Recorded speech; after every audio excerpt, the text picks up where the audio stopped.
l'occasion de la journée Mustapha Alassane, Siwel Ciné-Club reçoit le talentueux artiste animateur 3D, Jean-Michel Zier. Hello tout le monde, j'espère que vous allez bien. Je suis Jean-Michel Zier, je suis infographiste 3D, animateur 3D. Et dans le cadre de la journée Mustapha Alassane, nous aurons avec Siwel Ciné-Club, Cinéma bu ëllëg, un webinaire masterclass. Et le thème qui a été choisi, c'est s'auto-former en animation. S'auto-former en animation, les réalités, les espoirs, les opportunités. Et ce sera une formation, c'est un partage en fait, qui ne se réserve pas forcément à l'animation. Quel que soit le domaine d'activité dans lequel tu es, ce qui t'intéresse, ce que tu veux apprendre, nous allons partager ensemble des tips, des astuces pour pouvoir avoir des informations et pouvoir avoir des compétences. Ce samedi 30 août 2025 à 20h pour une soirée exceptionnelle dédiée à l'animation. Jean-Michel nous fera l'honneur d'animer une masterclass sur le thème « S'auto-former en animation depuis l'Afrique. Réalité, espoir et opportunités ». Ne manquez pas cette chance unique d'apprendre des meilleurs. Rejoignez dès maintenant le Ciné-Club en scannant le code QR. Rendez-vous à 20h GMT sur Google Meet ngir cinéma wu ëllëg.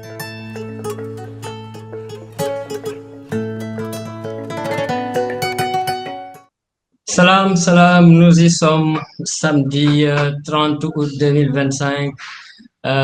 Bonjour ou bonsoir à toutes et à tous, à tous les Sénégalais qui nous suivent du Sénégal, à tous les Africains, à l'international, en Europe, en Amérique, en Asie, partout dans le monde.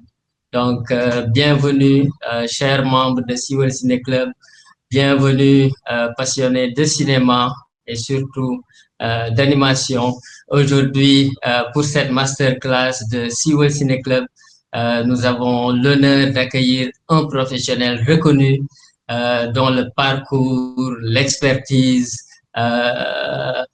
je sais pas, tout est en lui source d'inspiration. En tout cas, à travers son expérience, il nous ouvrira les coulisses de son métier, qui est l'animation 3D, et nous fera l'honneur aussi de partager ses techniques, de partager ses méthodes de travail, mais surtout ses conseils pour mieux comprendre le rôle crucial de l'animation dans le pipeline, dans le processus de production d'un film d'animation en 3D. Aujourd'hui, Siwel Ciné-Club a l'honneur d'inviter, il est là, j'espère, le grand Jean-Michel Zier, qu'on a encore une fois l'honneur vraiment et le plaisir d'accueillir chez lui, hein, parce que c'est une famille et vous allez voir qu'il sera en famille, qu'il fait partie de nous. Donc l'animation, le cinéma de prise de vue réelle, voilà, on va parler surtout de formation, d'enseignement, d'apprentissage, comme on l'a fait la fois passée avec le grand doyen Ibrahima Niang Pignan, qu'on salue de passage. Encore une fois, respect doyen qui fait partie des pionniers de l'animation ici au Sénégal. Il est passé à Pictoun. On en a profité la fois passée lors de notre séance de masterclass. Il nous a vraiment gavé d'expérience, de connaissances aussi et surtout d'astuces. Et aujourd'hui, nous avons un autre, mais cette fois-ci un peu plus jeune, comme j'ai l'habitude de le dire, jeune peut-être par l'âge, mais vieux par la passion, par l'expérience. Donc Jean-Michel Zier nous a fait l'honneur aujourd'hui de participer, de partager ses connaissances dans cette masterclass-là, Siwel. Et Madame Carole Sambou va nous faire l'honneur de nous dire son portrait, de nous dire qui est Mustapha Alassane. Elle va venir peut-être dans 2 ou 3 minutes. Comme ça, nous allons pouvoir poursuivre le programme avec la présentation de notre invité Jean-Michel, qu'on ne présentera pas à tout le monde, mais certainement pour sa classe, les plus jeunes, donc auront besoin de savoir réellement qui est Jean-Michel Zier aussi. Et ensuite, on va entrer dans le vif du sujet qui est la masterclass qui nous attend tous aujourd'hui. Carole Sambo qui est là. Georges Méliès, est-ce que c'était Georges Méliès? Ah, c'était Miyazaki, c'était Hayao Miyazaki, oui. Vous allez m'excuser, je viens du Japon comme ça.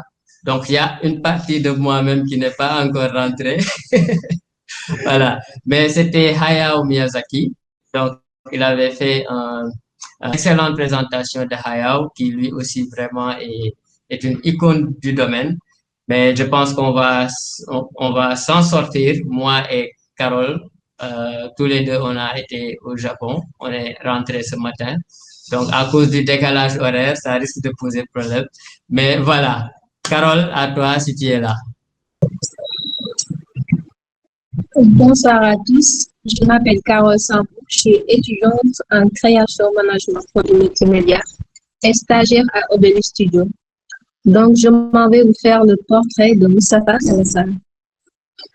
Moustapha Alassane est réalisateur, un scénariste, un animateur et producteur nigérian. Né en 1942 à Ndougou, Niger.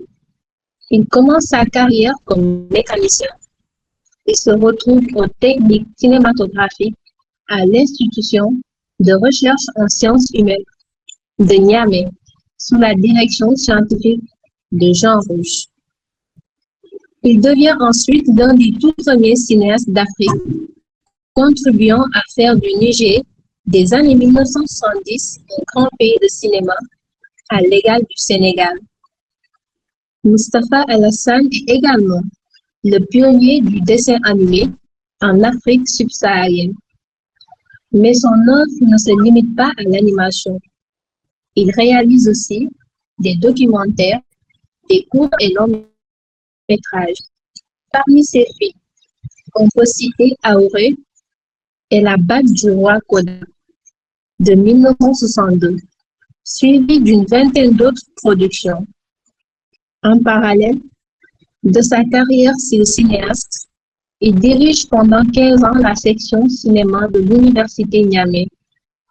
Et malheureusement, il s'éteint le mardi 7 mars 2015 à Ouagadougou, Burkina Faso, de suite d'une longue maladie à l'âge de 73 ans. Donc, voici en quelque sorte le résumé que j'ai eu à faire de la journée Moustapha Alassane.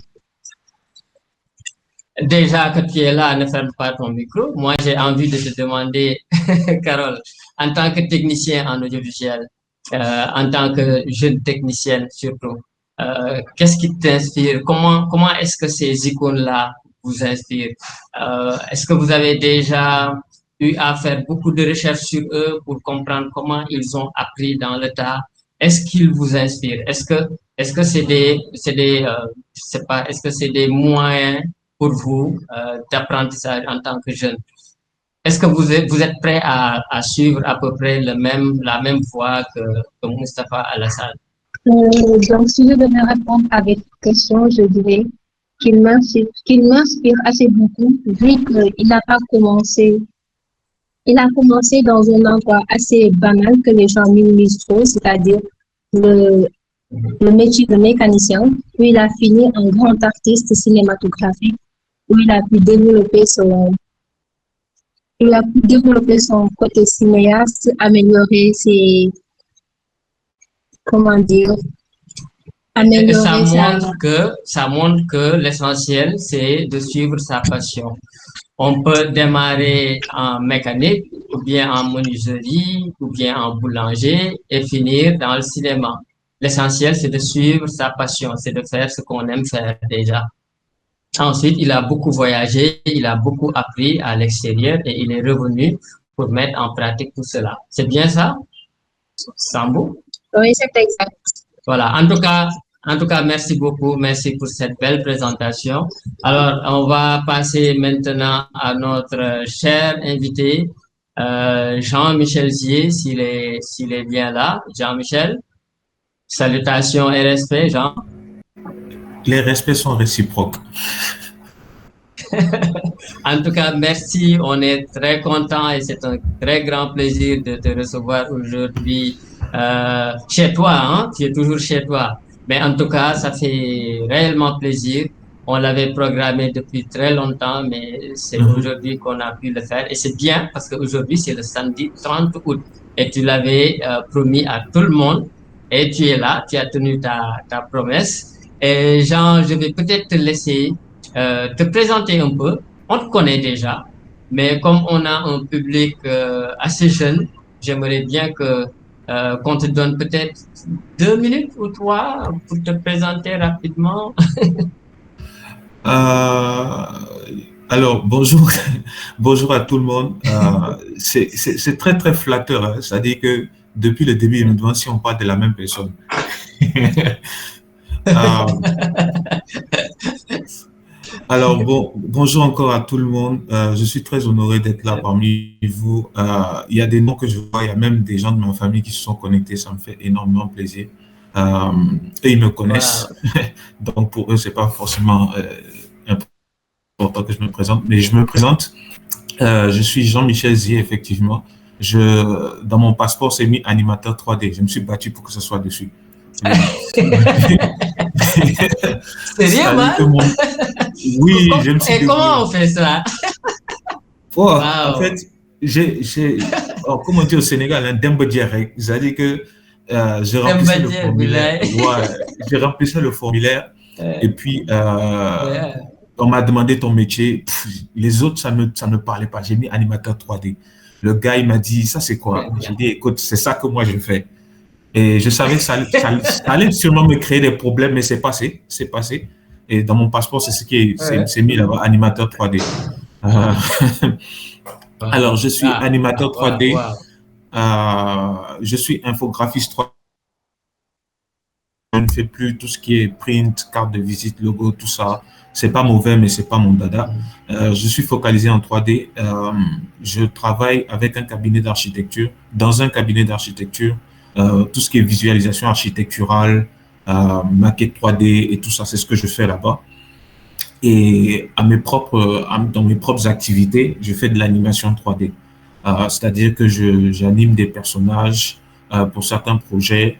Euh, Récemment, j'ai eu à travailler avec un studio nigérian, c'était en ligne. Voilà, de façon remote, c'est un peu ce que je fais. Donc, ma présentation de mon métier, c'est ça, infographiste 3D, animateur 3D. Sinon, d'autres casquettes, je suis responsable de certificat chez Force N, le programme que l'UVS a monté. Et là-bas, je supervise la formation en animation, en dessin digital et en modélisation. Voilà. Donc, il y a d'autres casquettes que j'ai, mais je les garde. Ah. Dans le cadre de cette formation, je pense que c'est ça qui intéresse un peu plus. Voilà.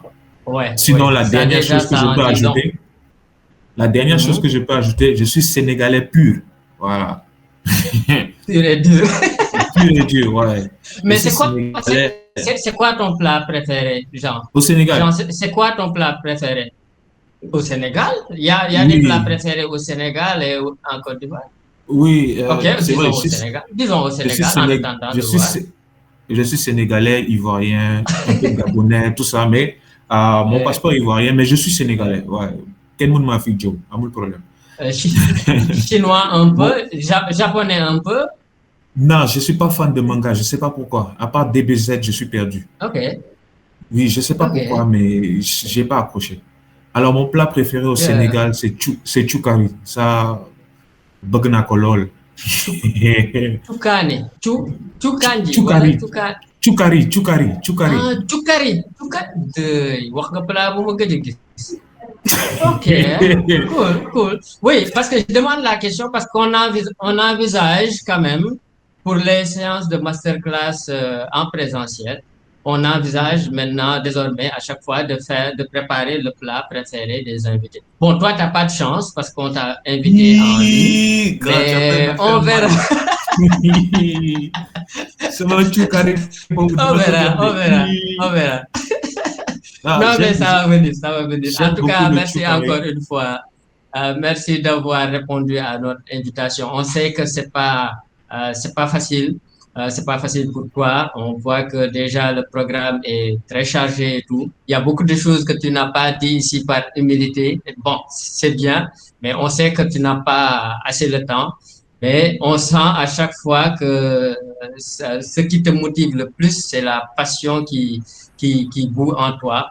Et en tout cas, moi, personnellement, je continue à t'encourager dans cette voie et te dire merci au nom de tous les membres de CUL Ciné Club. Alors, moi, ce que j'aimerais peut-être te lancer avant que tu ne déroules ton masterclass, c'est de savoir un peu comment toi, tu as découvert l'animation 3D.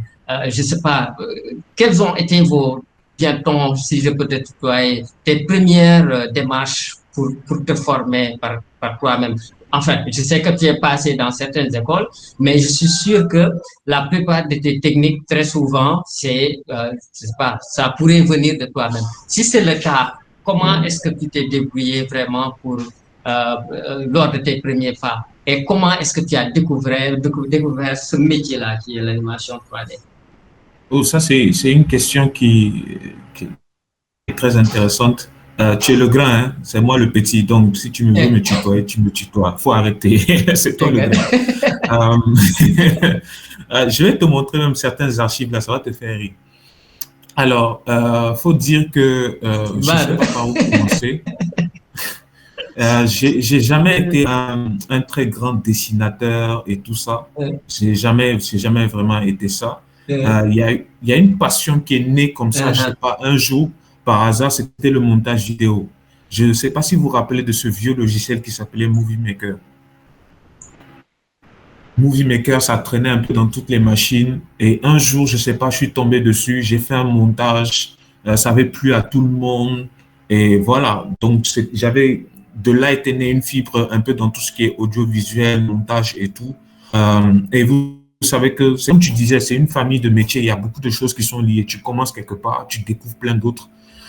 C'est comme ça que j'ai découvert. Après, ce que je voulais faire, franchement, c'était monteur.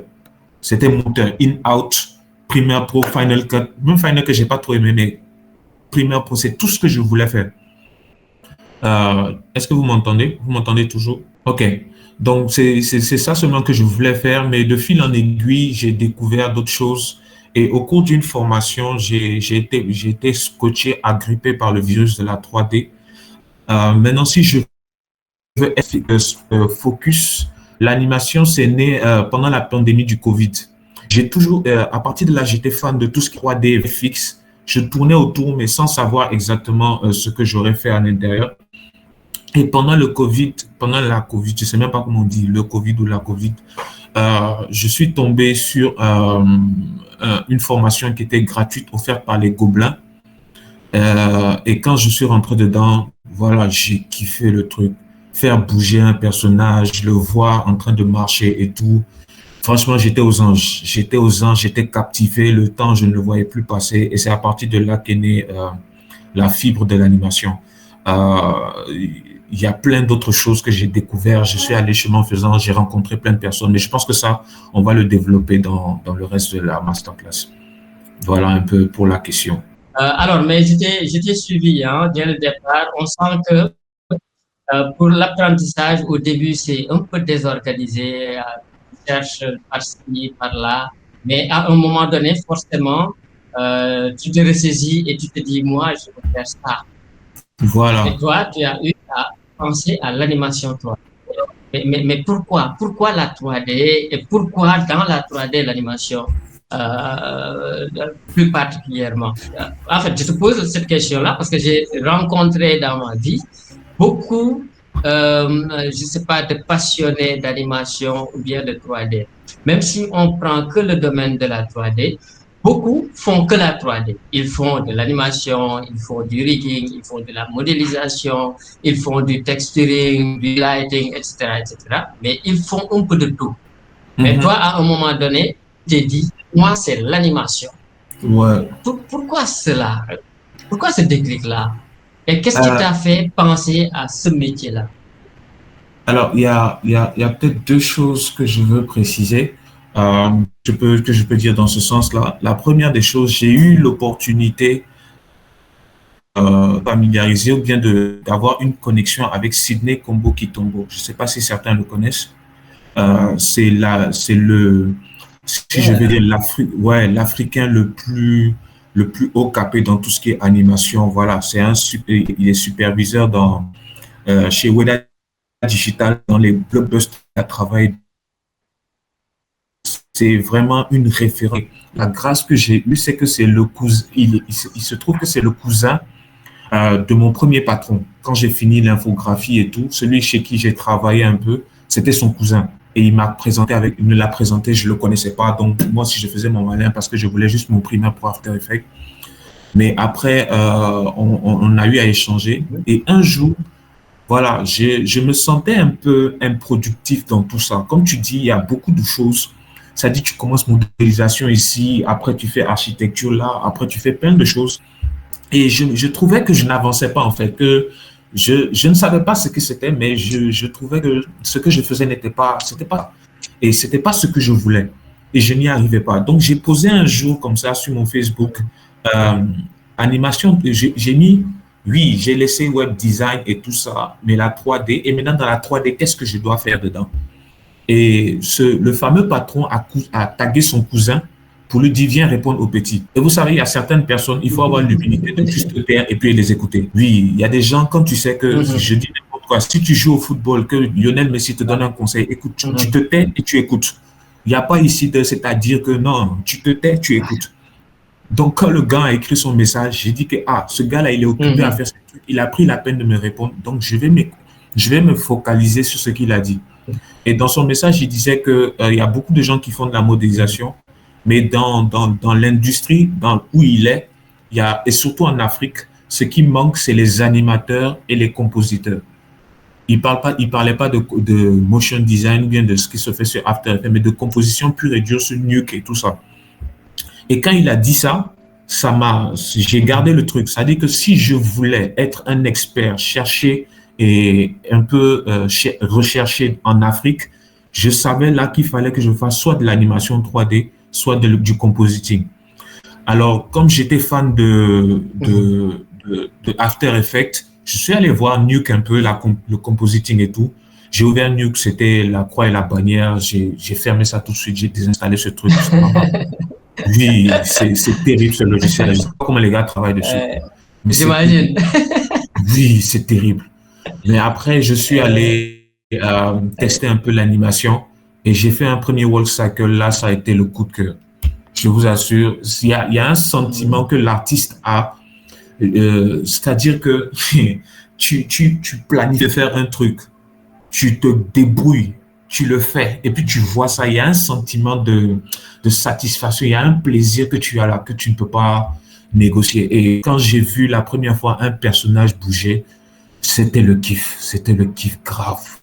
J'ai kiffé ça, c'est-à-dire que je passe plein de détails au fur et à mesure que j'apprenais. C'est-à-dire que même quand je marche dans la rue, j'imagine les gens avec les key poses, j'imagine l'os dedans en train de bouger, c'est-à-dire j'imagine les contrôleurs sur les gens. Tu deviens fou en fait. Et c'est ce kiff-là qui ne me lâche plus, que chaque fois que je garde, même quand c'est compliqué, c'est ça que je veux faire. Voilà, c'est un peu ça. Ça fait que tout le reste, je ne ressens pas le même plaisir ailleurs. Je suis arrivé au point où j'ai refusé des marchés parce que ce n'était pas de l'animation. C'est une bêtise. Ouais, je le dis rapidement, c'est une bêtise. Mais j'ai refusé plein de marchés parce que ce n'était pas de l'animation. Tant que tu peux le faire rapidement et que ça ne t'égare pas, tu peux le faire. Mais moi, j'étais vraiment focalisé, concentré et très TTS où j'étais là. Donc, j'ai très têtu dans ma philosophie. Donc, c'est comme ça que j'ai fait pour apprendre. Et après, comme je disais, pendant la pandémie, c'est vraiment là où voilà, j'ai pris cette décision. Il y a plein d'articles que j'ai lus. Et le deuxième aspect que je veux soulever, c'est vraiment le concept de la spécialisation. Je crois que on peut apprendre beaucoup de choses, mais pour exceller, je crois que pour beaucoup de choses, je crois qu'on peut apprendre beaucoup de choses, mais pour exceller, tu peux être multipotentiel, multi-talentueux, beaucoup de choses. Mais je crois que pour exceller, il y a un moment donné, tu dois te concentrer un temps soit peu sur une tâche, sur l'apprentissage, sur l'exercice, jusqu'à atteindre un certain niveau avant d'apprendre autre chose. Donc, je suis de ceux-là qui croient aujourd'hui qu'il y a des généralistes qui se spécialisent et après qui vont se régénérer. Voilà, parce que le besoin peut se faire sentir. Mais si tu veux vraiment exceller dans une chose, il y a un moment donné où tu vas te concentrer d'abord et puis après peut-être embrasser d'autres activités. Mais apprendre tout en même temps, non, je ne recommande pas ça. C'est très contre-productif. Donc c'est un peu ça, c'est le conseil de Ciné Congo et puis le besoin de me spécialiser qui m'a fait me déterminer dans ça. Ouais. Et maintenant, ça devient le conseil de Jean-Michel. Et puis, ça se comprend bien. Être polyvalent, OK. Mais à un moment donné, se spécialiser. Enfin, pas se spécialiser juste pour se spécialiser, mais C'est être ça. focus sur un domaine d'apprentissage. Voilà. Donc, je pense que ça se comprend très bien et c'est un très bon conseil. Maintenant, il faut juste avoir le déclic parce que comme tu l'as dit, avant de se spécialiser ou bien d'avoir le focus sur quelque chose, il faut toucher un peu à tout. Oui, Donc, tu testes. ouvrir des portes, voir est-ce que tu te sens dans ça ou pas, et refermer s'il faut refermer, ou bien entrer s'il faut entrer. Donc, à un moment donné, il va falloir tout simplement prendre la décision de se focaliser sur une chose et de se concentrer dessus. C'est ça? C'est exactement ça, c'est exactement ça. En tout cas, de ce qui est de l'apprentissage, si tu veux vraiment apprendre un truc, il faudra que tu te focalises. Après, dans ton profil à toi, est-ce que tu voudras te focaliser dans un métier spécialisé? Ici en Afrique, c'est très challengeant, mais c'est pas impossible, mais c'est un gros défi. Mais si tu veux être généraliste, même avec plusieurs cordes à ton arc, il faut que tu te fasses un programme où tu es un peu, ça dit, tu te concentres sur la modélisation jusqu'à un bon niveau. Après, tu modélises, tu animes jusqu'à un bon niveau. Voilà. Mais tout apprendre en même temps, ça, je ne recommande pas ça. Comme tu as développé un peu par rapport à l'apprentissage autodidacte, peut-être nous donner quelques conseils sur les outils d'apprentissage. Qu'est-ce qu'il faut? Est-ce qu'il faut juste rester dans sa chambre, devant sa machine, faire beaucoup de pratiques? Est-ce qu'il faut lire des livres? Est-ce qu'il faut aller voir une école? Est-ce qu'il faut un mentor? Qu'est-ce que nous conseillez, nous, en tant que jeunes qui voudront peut-être nous lancer par rapport aux ressources d'apprentissage? Dès qu'on a une idée de focalisation sur un des métiers, qu'est-ce que tu nous conseilles de faire? Alors, il y a un point que j'avais prévu qui explique un peu ça, mais peut-être on va revenir dessus après. Mais en gros, ce que je dis et ce que je pourrais donner comme conseil, c'est-à-dire dans un premier temps, on est dans une génération où l'information est diffuse. C'est-à-dire, ce n'est plus comme nos parents qui faisaient des kilomètres pour aller à l'école ou bien qui avaient le luxe d'avoir une bibliothèque et encore quels livres ils avaient. Aujourd'hui, toute l'information est diffuse. C'est-à-dire, je tape n'importe quoi aujourd'hui. Si je veux construire une fusée, je vais sur Google, je mets comment on fait une fusée, ça va sortir. Donc, quand tu... ça va sortir. Ouais. Donc, quand tu es passionné par rapport à quelque chose, la première des choses d'abord, je dirais, c'est de pouvoir savoir exactement ce que c'est. Vous savez, on dit animation 3D, il y a beaucoup de gens qui animent, mais qui ne sont pas des animateurs, je vous assure. L'animation, ça répond à certains critères, à certains codes, et qui font que quand on anime, on donne vie. C'est ça, généralement, qu'on résume pour définir l'animation. Et c'est quand tu vas faire des recherches pour savoir exactement ce que c'est, que tu pourras savoir si telle ressource te conduit dans ça, ou bien te fait juste faire tout et n'importe quoi. Et ensuite, dans ce que je disais, quand tu as un thème, ça dit il faut que tu définisses maintenant dans tes recherches, que tu définisses un peu ce qui caractérise ce métier. Par exemple, si je parle de, je veux être un peu général, si je parle de ce qui est de la prise de vue, il faudrait que tu saches c'est quoi la balance des blancs. Je parle avec des caméramans, je suis sûr. Tu saches un peu c'est quoi la balance des blancs, le mire de zéro, comment tu appelles ça, la profondeur de champ. Tu vois, c'est différents concepts qu'il y a dans ton métier. Et maintenant, tout ce que tu vas faire qui va entrer dans cette ligne de compte que tu as déjà cherché, c'est de bonnes ressources. Mais pas des choses qui vont te commencer par-ci, par-là, et puis tu ne sais pas où est-ce que tu es en train de partir. Aujourd'hui, tu fais un tuto, demain, tu en fais un autre, tu ne sais même pas c'est quoi le lien. Tu sais faire que des tutos, mais tu ne sais rien faire de façon très concrète, en fait. Et dans les diapos, je pense que c'est plus élaboré. Je pourrais un peu plus rentrer en profondeur par rapport à cette question. Oui, allô? Oui, c'est Abdou Fattah. OK. Oui, stagiaire chez Odebis. Peut-être il y a un problème par rapport à son micro. Mais j'aimerais savoir comment peut-on se motiver et discipliner quand on s'auto-forme sans encadrement? Euh, rester motivé. Oui, Je dirais que c'est naturel d'avoir des moments où c'est naturel d'avoir des moments où on se sent un peu découragé, où on perd un peu le fil. C'est absolument naturel. C'est ça qu'il faut déconstruire. La motivation, elle va venir, elle va partir. Oui, elle va venir, elle va partir. Maintenant, ce qui va faire que tu vas rester un peu plus focus, c'est beaucoup plus la discipline que tu vas développer. Et là, il faut démarrer par quelque chose qui est très accessible. Est-ce que si on te dit, par exemple, tu as envie d'apprendre, je dis quoi, je vais te donner un exemple dans l'audiovisuel, tu as envie d'apprendre à faire un fichier Photoshop. Et est-ce que tu penses que apprendre 15 minutes par jour, c'est accessible? Oui, tu vas le faire. Donc, c'est commencer par là et puis d'être focalisé sur ça pendant tes 15 minutes chaque jour. Et c'est au fur et à mesure que tu réalises quelque chose, les petits accomplissements vont te donner envie d'aller encore devant. Donc, généralement, il faut s'insérer dans des projets, rencontrer d'autres personnes. Et c'est tout ça qui motive, en fait, qui te permet de rester un peu dans le fil. Euh, il y a Ok, je vais commencer la présentation. Donc, je termine par rapport à la question. Il y a des disciplines qui peuvent te permettre de travailler un peu ton autodiscipline, le sport, ce genre de choses. Moi, c'est quelque chose que j'ai appris à développer. Je n'étais pas très grand coureur, mais courir un marathon, ça m'a amené beaucoup de discipline. Donc, voilà.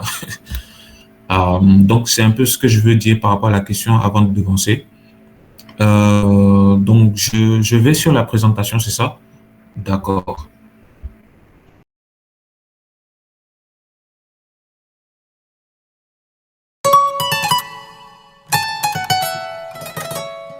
À l'occasion de la journée Mustapha Alassane, Siwel Ciné Club reçoit le talentueux artiste animateur 3D, Jean-Michel Zille, ce samedi 30 août 2025 à 20 heures pour une soirée exceptionnelle dédiée à l'animation.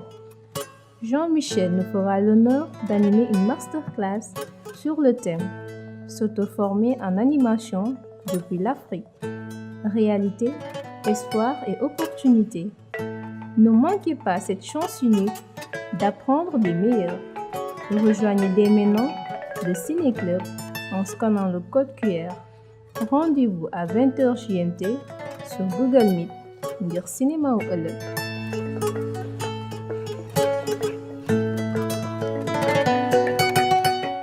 Alors, donc c'est le thème un peu qui nous rassemble aujourd'hui, s'auto-former en animation en Afrique, les réalités, les opportunités, les espoirs.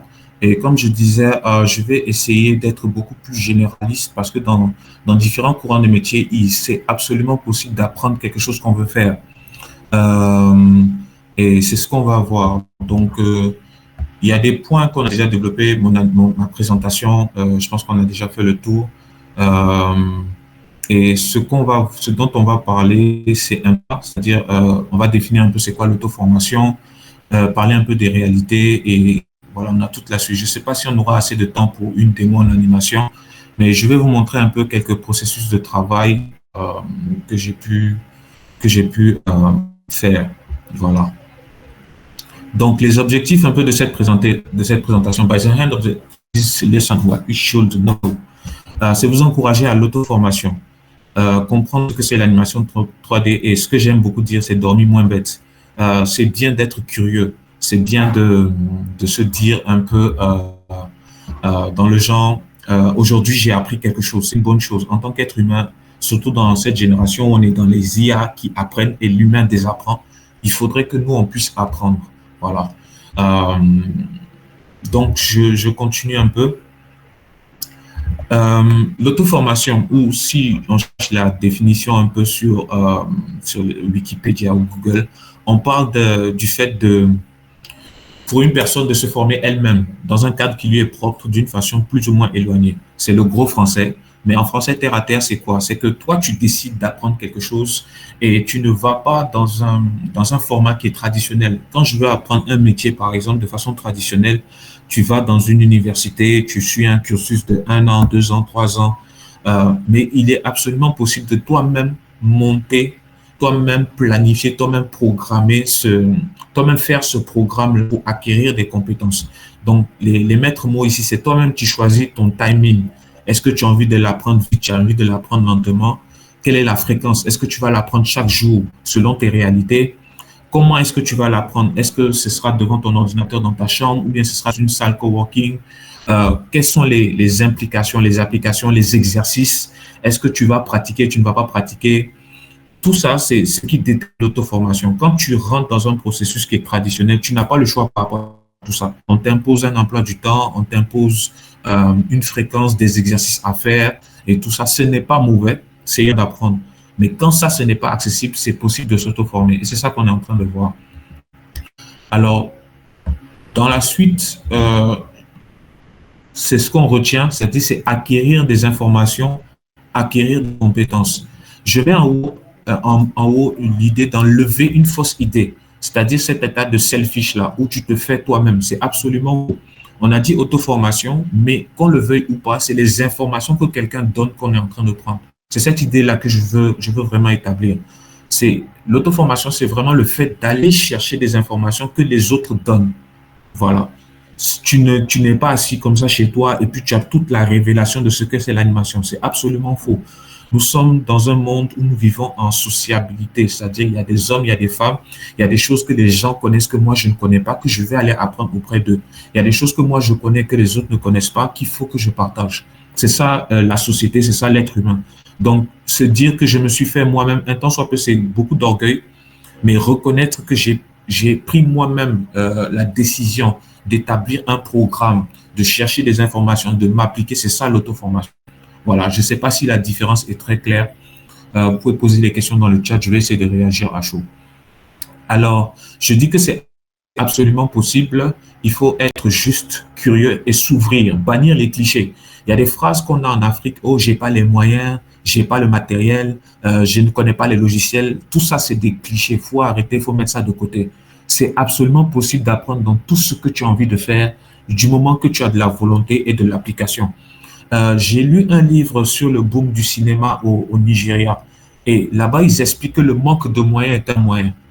Oui, le manque de moyens, c'est un moyen. C'est-à-dire que le gars, il ne réfléchit pas pour se dire qu'est-ce qui me bloque, pourquoi est-ce que je n'arrive pas à le faire, mais il se dit que malgré ce que j'ai comme ressources, qu'est-ce que je peux faire avec, comment est-ce que je vais atteindre mon résultat. C'est pour ça que vous voyez aujourd'hui des gars qui font des films extraordinaires à partir de téléphone, pendant que nous, les francophones, on est en train de continuer à réfléchir, je n'ai pas les moyens, je n'ai pas les moyens, je n'ai pas le matériel. La dernière chose que j'aime dire dans ce sens-là, c'est que les ressources qu'on a aujourd'hui, même en Afrique, même qu'on trouve limitées, maigres et tout, il y a 10-20 ans, les gens avaient les mêmes ressources. Les gens avaient les mêmes ressources et ils pouvaient réaliser des choses. Nous, 20 ans plus tard, on réalise toujours rien. Et c'est absolument nous de notre c'est dans la tête. C'est ça le problème. Je lis une question vite fait. Est-ce qu'on a besoin d'avoir des prédispositions dans notre ADN afin d'être capable de faire de l'animation? Il y a des choses qui te prédisposent, c'est vrai. C'est-à-dire le fait de pouvoir être intéressé par rapport au mouvement. L'animation, c'est beaucoup d'observation. C'est-à-dire tu observes les mouvements et tu essaies tu le reproduis à travers tes outils. Donc, si tu as déjà cette capacité d'apprécier les mouvements et tout, tu as déjà deux choses. Sidney Combo, parce qu'il a amené dans l'animation, au début, il voulait faire de la BD. Mais quand il a commencé, il fallait faire des dessins d'anatomie et tout ça. Il s'était perdu, en fait. Et un jour, on lui a demandé de faire un exercice on lui a demandé de faire un exercice des personnes qui étaient en train de bouger et tout. Et lui, il a dessiné, mais vous savez, il y a une manière je ne veux pas rentrer de façon technique, il y a une manière de dessiner une pose qui te donne la sensation du mouvement. Et c'est ce qu'il avait réussi à faire avec juste des gribouillis et tout. Et son prof avait beaucoup apprécié ça. Et c'est là qu'on lui a dit que toi, tu as des prédispositions pour l'animation. Mais encore une fois, c'est des prédispositions. Si tu l'as bien, si tu ne l'as pas, c'est pas impossible que tu les aies. Moi qui vous parle, je les avais pas. Donc, j'ai pu les apprendre. OK. Donc, je continue un peu par rapport à la présentation. Alors, vite fait, des réalités en Afrique. En général, on a un problème de formation traditionnelle inexistante. Donc, il y a certains domaines où la formation traditionnelle, c'est-à-dire une école pour me former, ça n'existe pas. Ici, au Sénégal, par exemple, où je vis, animation 3D, une école pure et dure où on fait de l'animation, jusqu'aujourd'hui, c'est maintenant qu'il y a, il y a des initiatives, il y a des modules, mais en tant que tel, ça n'existe pas en tant que tel. Si je vais à l'École nationale des arts, c'est pas là-bas qu'on va me former en animation 3D. Donc, ça peut être un problème. La formation à l'étranger paraît inaccessible parce qu'à cause du prix, à cause du temps, à cause des contraintes administratives, Donald Trump a durci un peu les visas pour les étudiants. Donc, vous voyez que si tu veux aller te faire former, tu peux rencontrer plusieurs difficultés. Par rapport à l'animation, le secteur est souvent incompris. Donc, je vous donne par exemple Animation Mentor, un an et 8 mois. Je pense que la formation là-bas, c'est 18 mois, si je ne me trompe pas. C'est 4 modules de, non, c'est 12 mois ou 16 mois, je ne me rappelle plus exactement. Mais en gros, tu vas te retrouver avec une facture de peut-être 10 millions. Quand tu payes tout, quand tu vois un peu tout l'échelon, ça te fait quelque chose comme 10 millions de francs CFA. Qui va payer 10 millions pour que toi, tu ailles faire de l'animation 3D en ligne? Voilà. Donc, c'est souvent incompris. L'employabilité peut paraître réduite, peut être réduite. Donc, tu finis de payer 10 millions, tu apprends un truc, mais ici au Sénégal, il n'y a pas de studio, il y en a très peu. Je sais que Obelus a toute une équipe pour ce qui est des films d'animation, mais prendre quelqu'un en CDI, animateur 3D, et le payer un salaire décent de minimum 500 000, c'est pas, c'est pas donné. Voilà, j'en Mais connais pas ici. à Obelus, on te prend pour 2 millions hein, la semaine. À Obelus, Amin, pour l'animation, tu prends à 2 millions la semaine, ouais. Et rapidement, tu Amin, récupères tes Amin, 10 millions. Amin, Amin. Ah oui, ouais. Donc, grand, je t'envoie mon CV tout de suite. OK, mais c'est pour dire que c'est certaines Non, non, réalités, non, même non, si... toi, je ne veux pas te payer. Parce qu'avec toi, c'est sans illusion. Alors, je disais que même s'il y a toute la volonté de recruter et tout, ça peut être très difficile pour les studios de la place. Les fonds qui ont été dessinés pour ça, il y a toute une cacophonie. Donc, le souci de financement peut venir. Donc, l'auto-formation peut te permettre déjà d'avoir des, de pouvoir aller chercher des compétences. Et après, toi-même, comment tu vas te monnaie ton talent, ça, c'est d'autres défis. Mais aujourd'hui, il ne faut pas voir de façon restreinte dans ce pays, il faut s'élargir. Je vous disais tout à l'heure que j'ai eu l'opportunité de travailler avec un studio nigérian. Donc, je savais qu'ici, c'était pas trop ça. Donc, je suis allé taper un peu les portes au Nigeria et il y a quelqu'un qui m'a ouvert les portes. Donc, c'est un peu comme ça qu'il faut réfléchir. Donc, si je continue un peu, c'est assez long, mais on va essayer d'y arriver. Donc, 3 étapes qui vont nous amener un peu à l'auto-formation. Donc, il y a acquérir les informations de base, suivre un cursus et pratiquer, et puis réseauter. Le 3e point est très, très important. Tu ne peux pas rester seul dans ta chambre et penser que tout l'univers va venir à toi. C'est impossible. Il faut que tu ailles vers les gens. Il faut que tu ailles vers les gens et on va le développer. Alors, le premier point, je dis acquérir des informations de base. Donc, c'était un peu la question que le grand Amat m'a posée tout à l'heure. Je dis ici, rechercher toutes les ressources gratuites. C'est-à-dire, dans un premier temps, tu vas dire, oui, j'ai pas l'argent, j'ai pas le moyen. On connaît les clichés. Mais il y a énormément, je vous assure, énormément de ressources gratuites qui sont déjà disponibles. Mais c'est nous, maintenant, on a la paresse d'aller chercher. Il y a énormément de ressources qui sont gratuites. Surtout aujourd'hui, avec Internet, tu peux aller sur ChatGPT, Gemini, tu tapes c'est quoi l'animation, il te décrit l'animation, il te donne même un programme. J'ai fait ça hier pour tester par rapport à ce que j'allais dire aujourd'hui. Je lui ai dit, fais-moi un programme de formation sur, je ne sais plus c'était sur quoi, avec des vidéos qui vont me donner l'aspect sur chaque cours et tout. Et il l'a fait. Et il l'a fait. Donc aujourd'hui, il n'y a pas d'excuses. Il y a comment je vais dire, des ressources qui sont absolument accessibles et gratuites. Donc, tu n'as pas le droit de dire je ne sais pas ou bien je ne peux pas. Il y a énormément de choses. Il y a Internet, il y a des professionnels qu'il faut que tu approches. J'ai une belle photo que je vais montrer après par rapport à ça. Il y a des livres qui sont accessibles. On est dans une génération où les gens n'aiment pas lire, mais il y a des PDF qui sont accessibles, qui expliquent beaucoup de choses. Je sais qu'il y a beaucoup de gens qui ont Telegram dans leur téléphone. Telegram, tu peux trouver des livres qui te parlent de ton domaine précisément. Il y a les masterclass qui sont gratuites comme celle-ci, où tu vois des affiches, mais tu te dis que ouais, j'ai pas besoin de ça, je suis focalisé. C'est de l'orgueil et tu ne vas pas aller quelque part avec ça.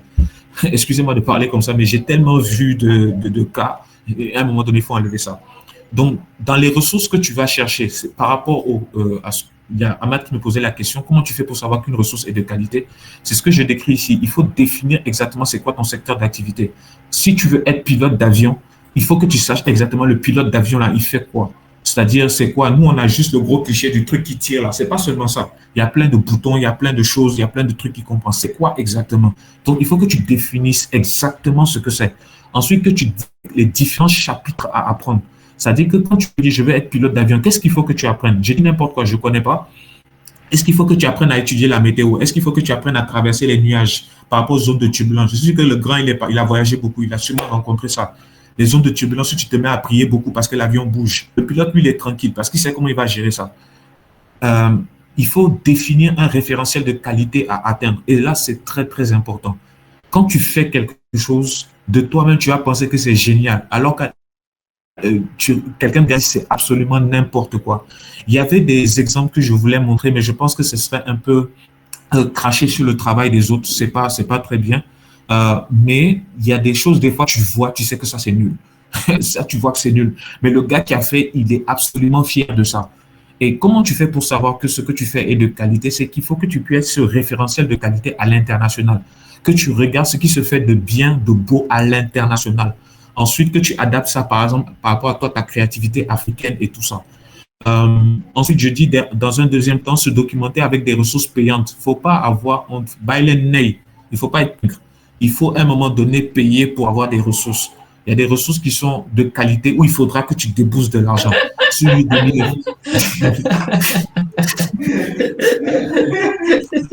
Non, c'est vrai, c'est vrai, c'est vrai.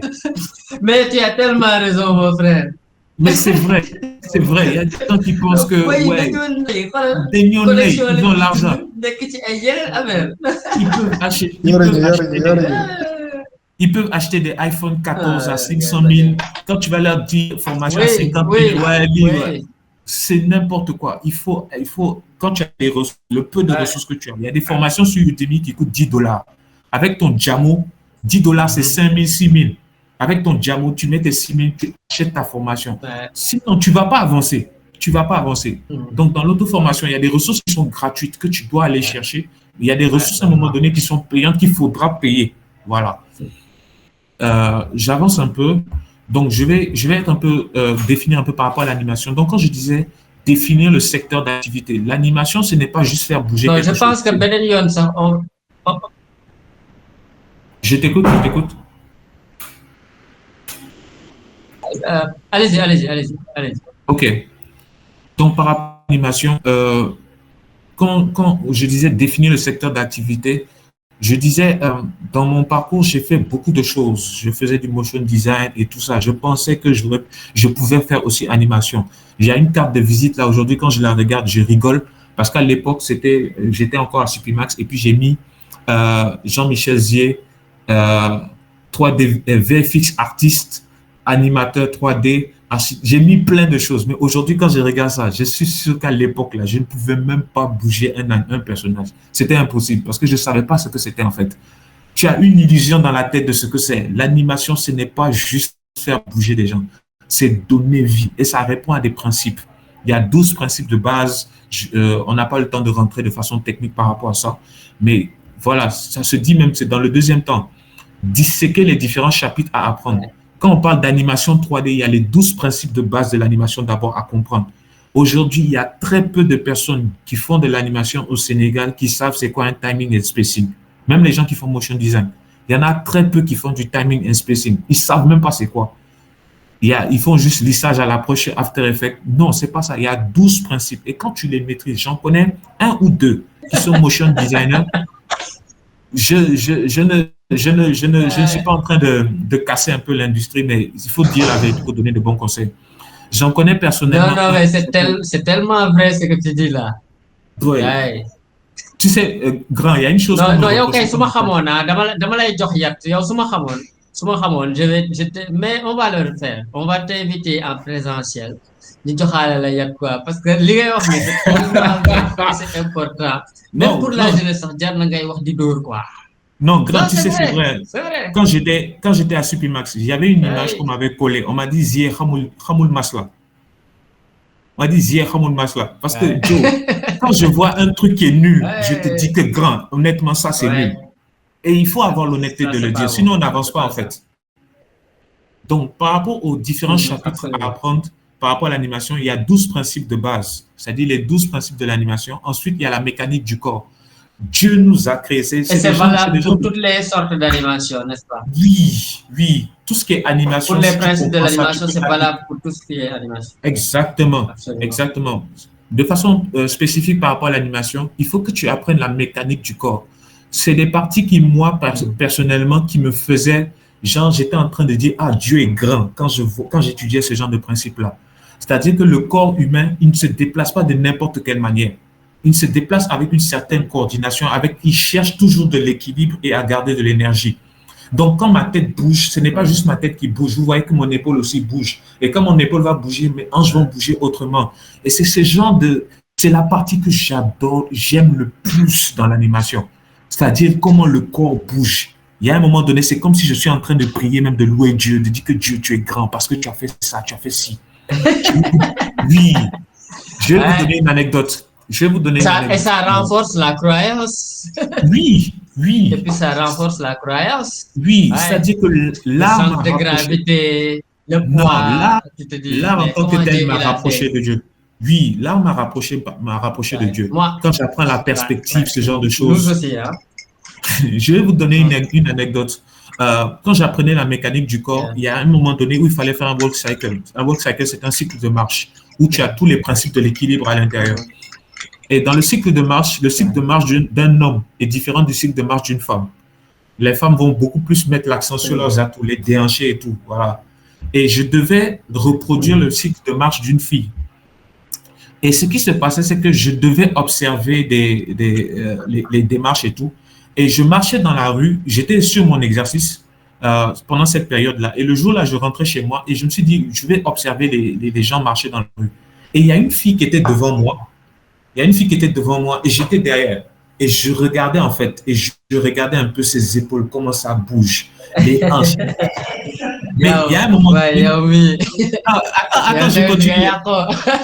Non, attends, je t'explique. Attends, je t'explique. Attends, je t'explique. Tu vas rire. Non, tu es derrière la fille, tu regardes quoi? Non, attends, je dis-nous t'explique. la vérité. Je suis très marié. D'accord, vas-y. Je t'explique. Mais moi aussi, je suis marié. Je regardais. Attends, je regardais d'abord en animation la plus importante d'abord, c'est le centre de gravité, comme tu l'as dit, les hanches. Je regardais les hanches et la coordination avec les épaules. Et ensuite, je ne comprenais pas bien le mouvement qu'elle faisait avec ses hanches. Je ne comprenais pas. Parce que je cherchais à comprendre déjà la trajectoire. Et il fallait que je me rapproche pour regarder. Et quand je me suis rapproché, je dis, hey, toi, tu es en train de faire quoi? Les gars vont te penser ici que tu es pervers. Arrête tes choses-là. C'est là que je me suis arrêté, je me suis repris. C'est là que je me suis limité, en fait.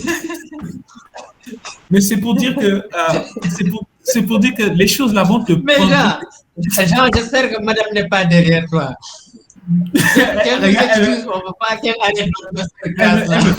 Elle me fait signe même. Elle vient de me faire signe. mais je vous assure, ça dit que... C'est un peu ce qui est compliqué dans notre domaine. Hein? Oui. Nous-mêmes, parfois, on est en classe. Voilà, on est sur des principes de l'animation. On parle de hanches, on parle de démarches et autres.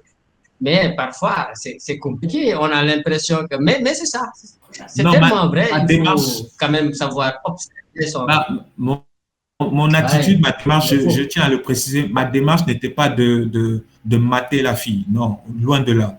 C'était juste, et je ne voyais même pas les détails et tout. J'imaginais même les os, les contrôleurs. Non, moi, je te crois à cette parole.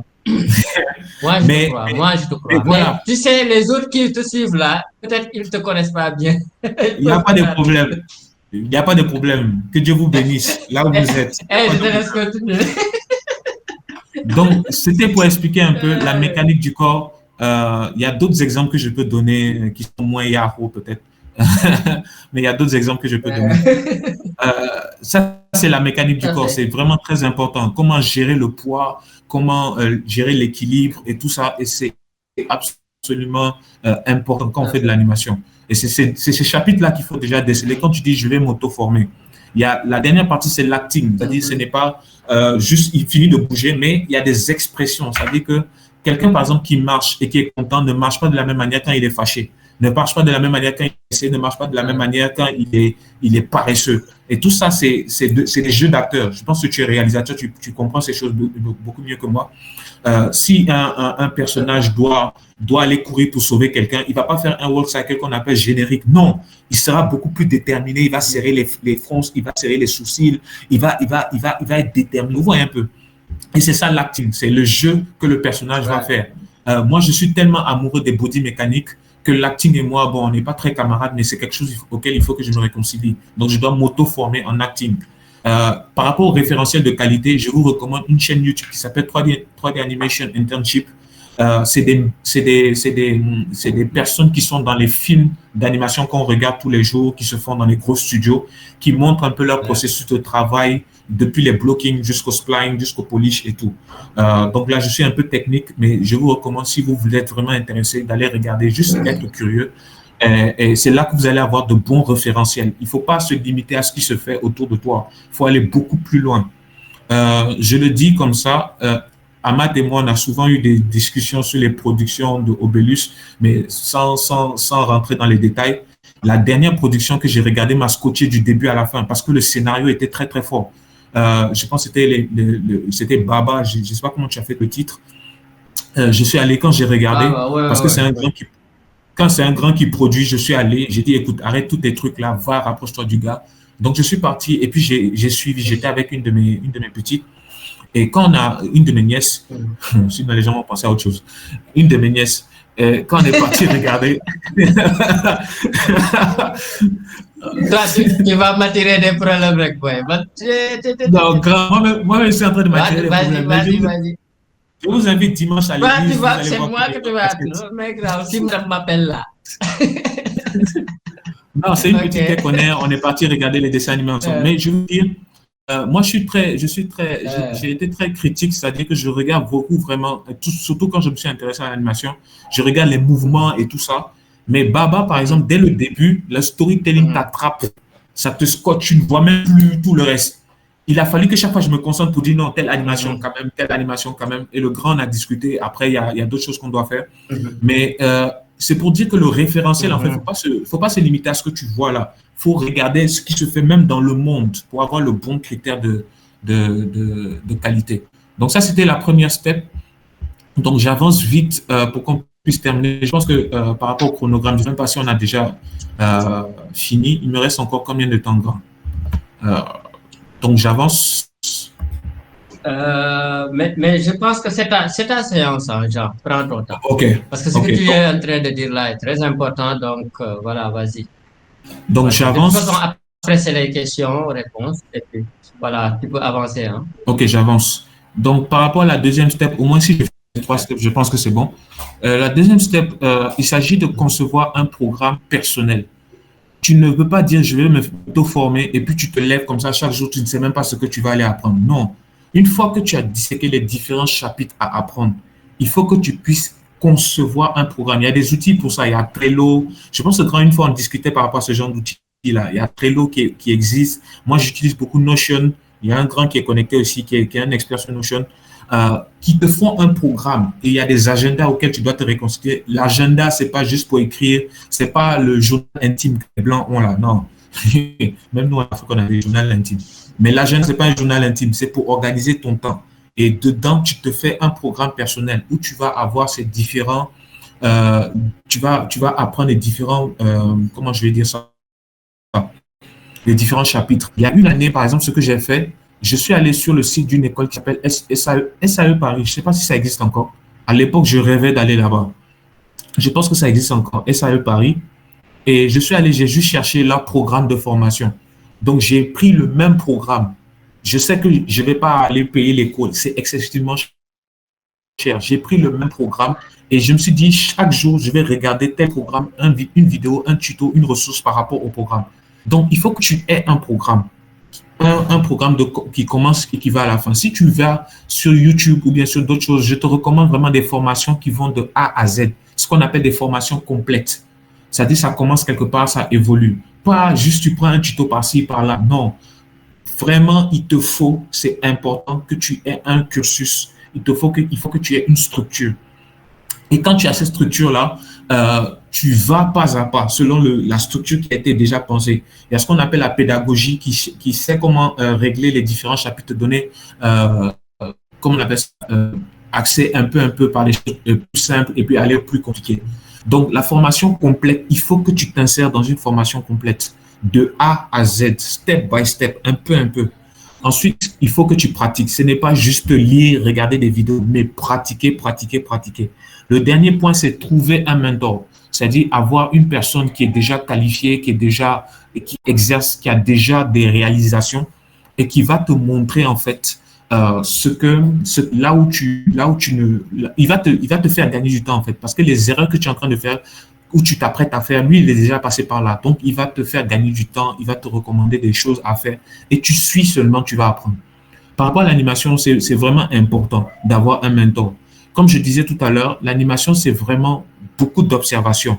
Et Richard Williams aimait dire, il faut que tu développes l'œil d'animateur. Il faut que tu vois les choses comme un animateur. C'est pas voir les choses comme habituel. Donc, quand tu fais des animations et tout, moi, mon mentor, par exemple, c'est un Espagnol, un gars que j'ai rencontré gratuitement. Voilà. Il y a des gens qui sont comme ça, qui veulent juste donner ce qu'ils ont compris. Et lui, par exemple, chaque fois qu'il me fait des critiques, je me demande, mais comment est-ce qu'il voit ça, en fait? Et c'est au fur et à mesure que toi aussi, ton œil va s'aiguiser à voir les mêmes choses. Donc, par rapport à l'animation, c'est ce que je veux dire. Un mentor, c'est absolument important. Voilà. J'avance sur la step 3. La step 3, je parlais de réseauter. Pour réseauter, il faut rencontrer d'autres acteurs de votre domaine. Il faut que tu rencontres d'autres personnes. Tu peux pas, c'est ce que je disais tout à l'heure, tu peux pas rester seul, dire que tu es en train d'apprendre. Et surtout, quand on définissait l'auto-formation, c'est acquérir des informations que les autres te donnent. Donc, il faut que tu ailles à un moment donné vers d'autres personnes. Il faut que tu participes. Ah, là, il y a une erreur. Participer aux événements type festival, masterclass et tout ça. Déplace-toi, va. Moi, je me suis amusé. Je suis reparti à Abidjan au festival d'animation d'Africa Toon. Et comme par hasard, j'ai rencontré la dame qui avait créé la formation, qui m'a donné une formation. Elle était tellement contente de me rencontrer. Elle était, voilà, elle était heureuse. Juste parce que je lui ai dit, écoute, tu sais que c'est ta formation qui m'a donné.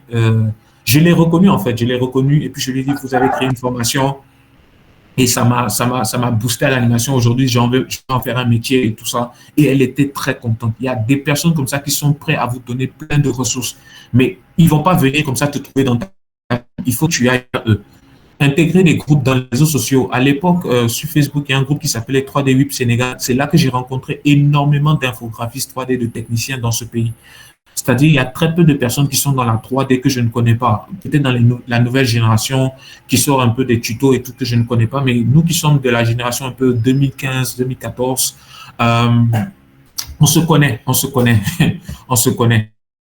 Il y a une photo que je voulais vous présenter. Ahmad, est-ce qu'il est là? Parce qu'il faut qu'il soit là pour que ça lui fasse rire. C'est une photo que je veux montrer. Est-ce qu'il est là, Ahmad? Oui, je suis là. Voilà. Donc, je vais montrer. 3D, là. Voilà, je vais montrer une photo. Ça va te faire rire. Je suis sûr que ça va te faire rire. C'est dans mes démarches, ça, c'est des choses que j'ai fait un temps soit peu de façon inconsciente, mais j'étais dans la démarche en fait de l'auto-formation. Et c'était en 2014 ou 2013, je ne sais plus exactement. Sur mon Facebook, avec les 3D Whip, avec tout ce que je rencontre, je suis tombé sur une affiche qui parlait d'une rencontre avec une qui s'appelait Marguerite Aboué. Tu vois déjà là où je vais en venir. Qui était venu au Sénégal pour un festival d'animation. Je ne sais plus c'était en quelle année. Et moi, je suis venu, j'étais en veste parce que je me suis dit, voilà, je savais que ça allait avoir ce truc-là. J'étais en veste. À tout à sec. C'est ça. Donc, avec le projet Tandem. Voilà. Ouais. Je me disais, j'allais rencontrer des gars, des pros, donc il faut que je sois bien présentable. J'avais ma veste, il faisait hyper chaud, mais il fallait que je rencontre les gars. Donc, je suis allé au respect. Il y a la photo qu'il faut que j'affiche. Attendez, je vais l'afficher. Ouais, vas-y, vas-y. Je vais Ça me l'afficher. donne C'est des déjà des souvenirs. idées. Ouais. Anglais, Opéra, non, tout l'écran, fenêtre de l'application. Voilà. Est-ce que vous voyez la photo?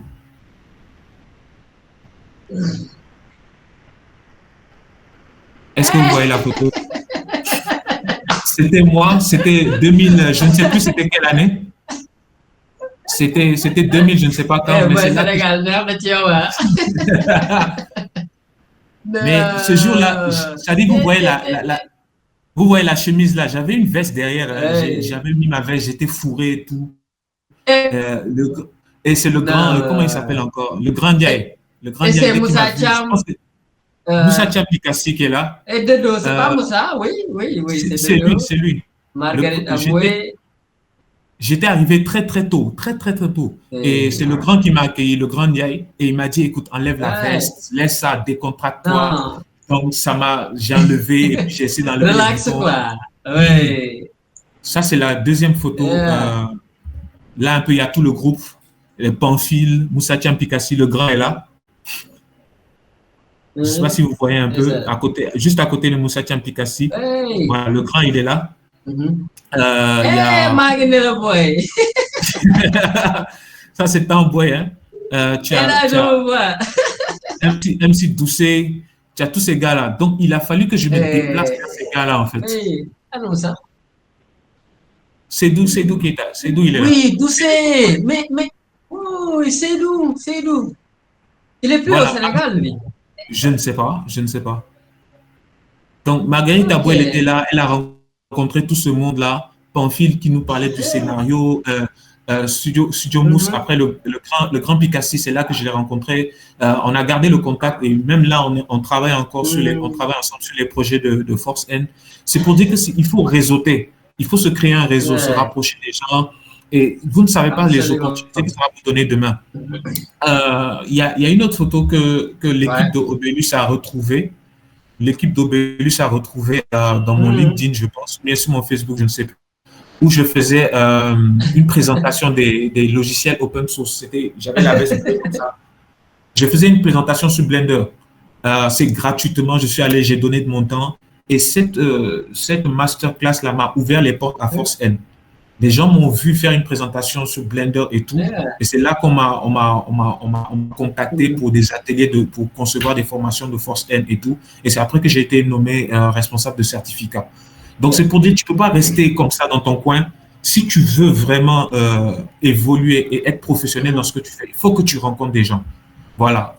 Studio Mousse, on a eu des projets de travailler ensemble. Je pense que c'est de là que j'ai rencontré Amat et tout le reste. Donc, il faut aller rencontrer les gens. OK? Donc, je termine la présentation avec... on va terminer la présentation. Donc là, j'étais un peu sur le réseautage.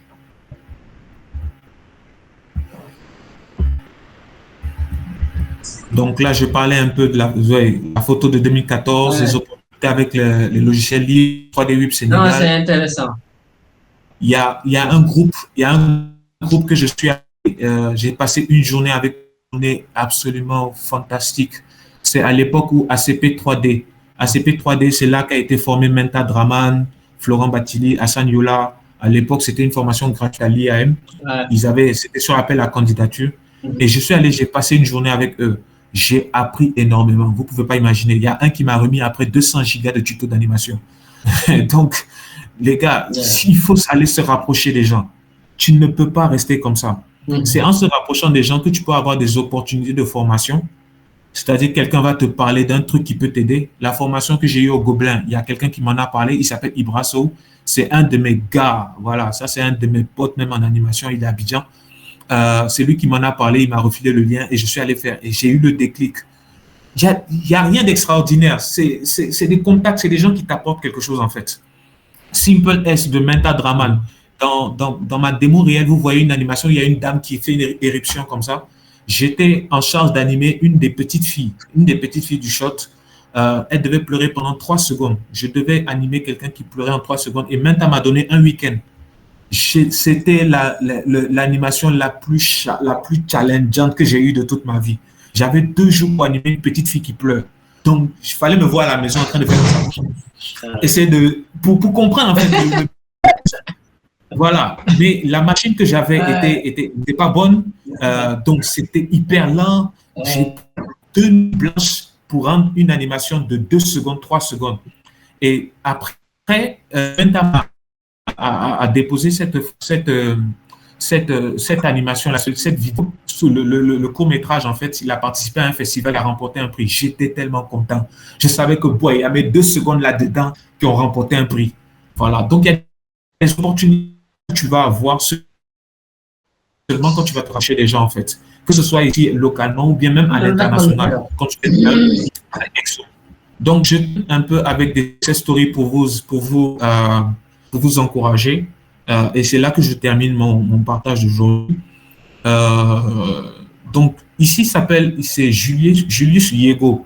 Julius Yego, c'est un athlète de lancer de javelot. Je ne sais pas si vous avez déjà entendu parler de lui, mais Julius Yego, il a été champion du monde de lancer de javelot en 2015.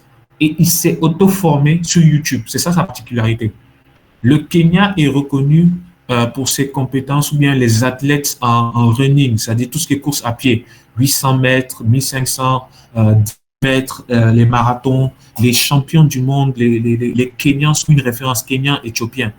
C'est une référence dans le secteur. Mais lui, il vient d'un pays où les ressources pour le lancer du javelot, j'ai envie de dire, n'existent pratiquement pas. Il s'est auto-formé, il s'est formé tout seul sur YouTube. Et il a été champion du monde. Voilà. C'est vraiment une success story. Allez regarder un peu sur YouTube. Vous cherchez juste Julius Yego, bien champion du monde de Kenyan de javelot. Vous allez tomber sur son histoire. C'est très, très inspirant. C'est pour nous dire qu'on n'a pas d'excuses, en fait. Toutes les ressources sont là pour nous. C'est à nous maintenant de pouvoir nous organiser, être disciplinés pour apprendre. Le deuxième exemple, c'est quelqu'un que je connais personnellement, Hassan Yola. Hassan Yola, qui est de la génération ACP 3D avec Menta Draman, qui a déjà fait un atelier ici. Et Hassan Yola, en fait, c'est quelqu'un que tout le groupe savait que c'était quelqu'un qui était acharné dans le travail. Il est très acharné dans le travail. Donc, il savait que ce qu'ils apprenaient à ACP 3D n'était pas poussé en animation. Donc, il fallait que lui-même, il se documente, qu'il travaille, qu'il se perfectionne. Ça lui a ouvert les portes chez les Gobelins. Donc, il a eu une formation là-bas, il a fait son master chez les Gobelins, il a eu des opportunités pour avoir des cours chez Animation Mentor. Ensuite, et là maintenant, il a travaillé avec le studio sud-africain qui s'appelle Triggerfish. Donc, Triggerfish, il a travaillé avec eux et après l'animation 3D, ce qui s'est passé, c'est que il a travaillé avec Triggerfish, pardon, il a travaillé sur le Kulagi Iwaju, je ne sais pas si vous connaissez, c'est le film que Disney a fait avec un contexte africain et tout. Donc lui, il a travaillé dessus. C'est quelqu'un qui est acharné dans le travail et il a fait que lui-même, il se consacre, qu'il fasse son propre timing, son processus d'apprentissage et il a réussi dans ça. Donc en gros, c'est des choses comme ça qui sont absolument accessibles et voilà ce que je voulais partager aujourd'hui sur l'auto-formation. C'est absolument possible de le mettre, de l'appliquer à différents secteurs d'activité. Encore faudrait-il, comme je le disais, que vous puissiez définir le secteur d'activité, disséquer les chapitres à apprendre et définir un référentiel de qualité. C'est absolument important. Donc, je suis à la fin de ce diapo. Je pense que c'est le moment des questions. Bien, s'il y a d'autres choses sur lesquelles il faut que je revienne.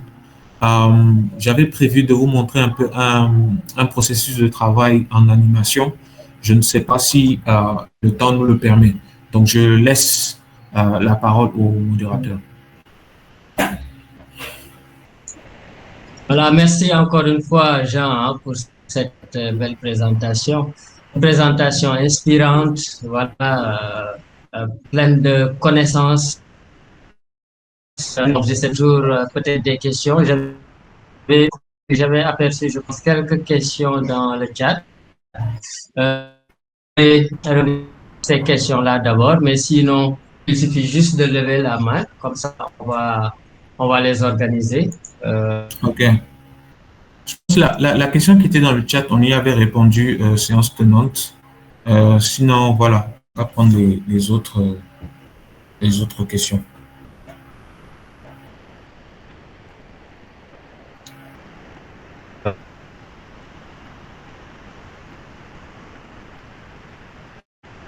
Ok, je pense que là, c'est Obélus qui va prendre le relais, parce qu'Ahmad, sa connexion encore dandine. Est-ce qu'il y a des questions? Que ce soit dans le processus d'apprentissage ou bien même en 3D en général, il n'y a pas de souci.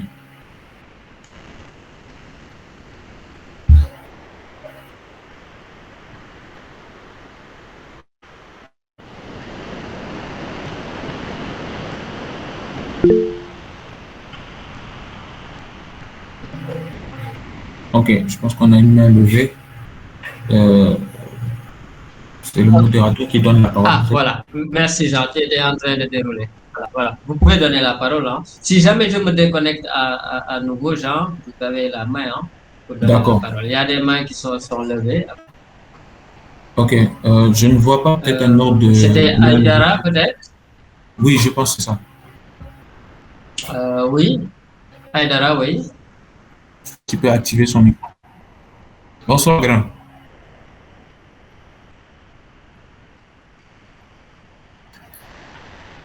De rien. C'est beaucoup.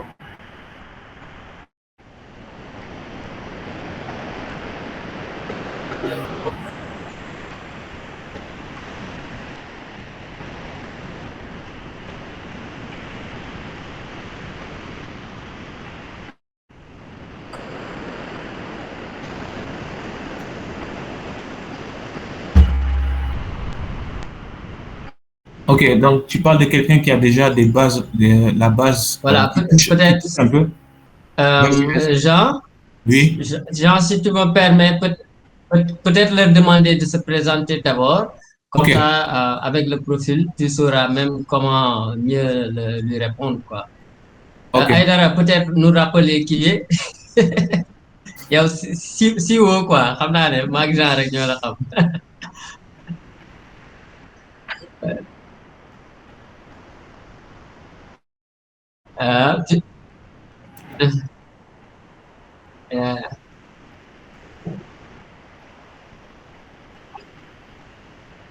Ok. Ah, merci beaucoup.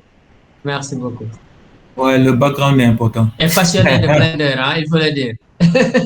Ailleurs. Et un grand passionné de Blender.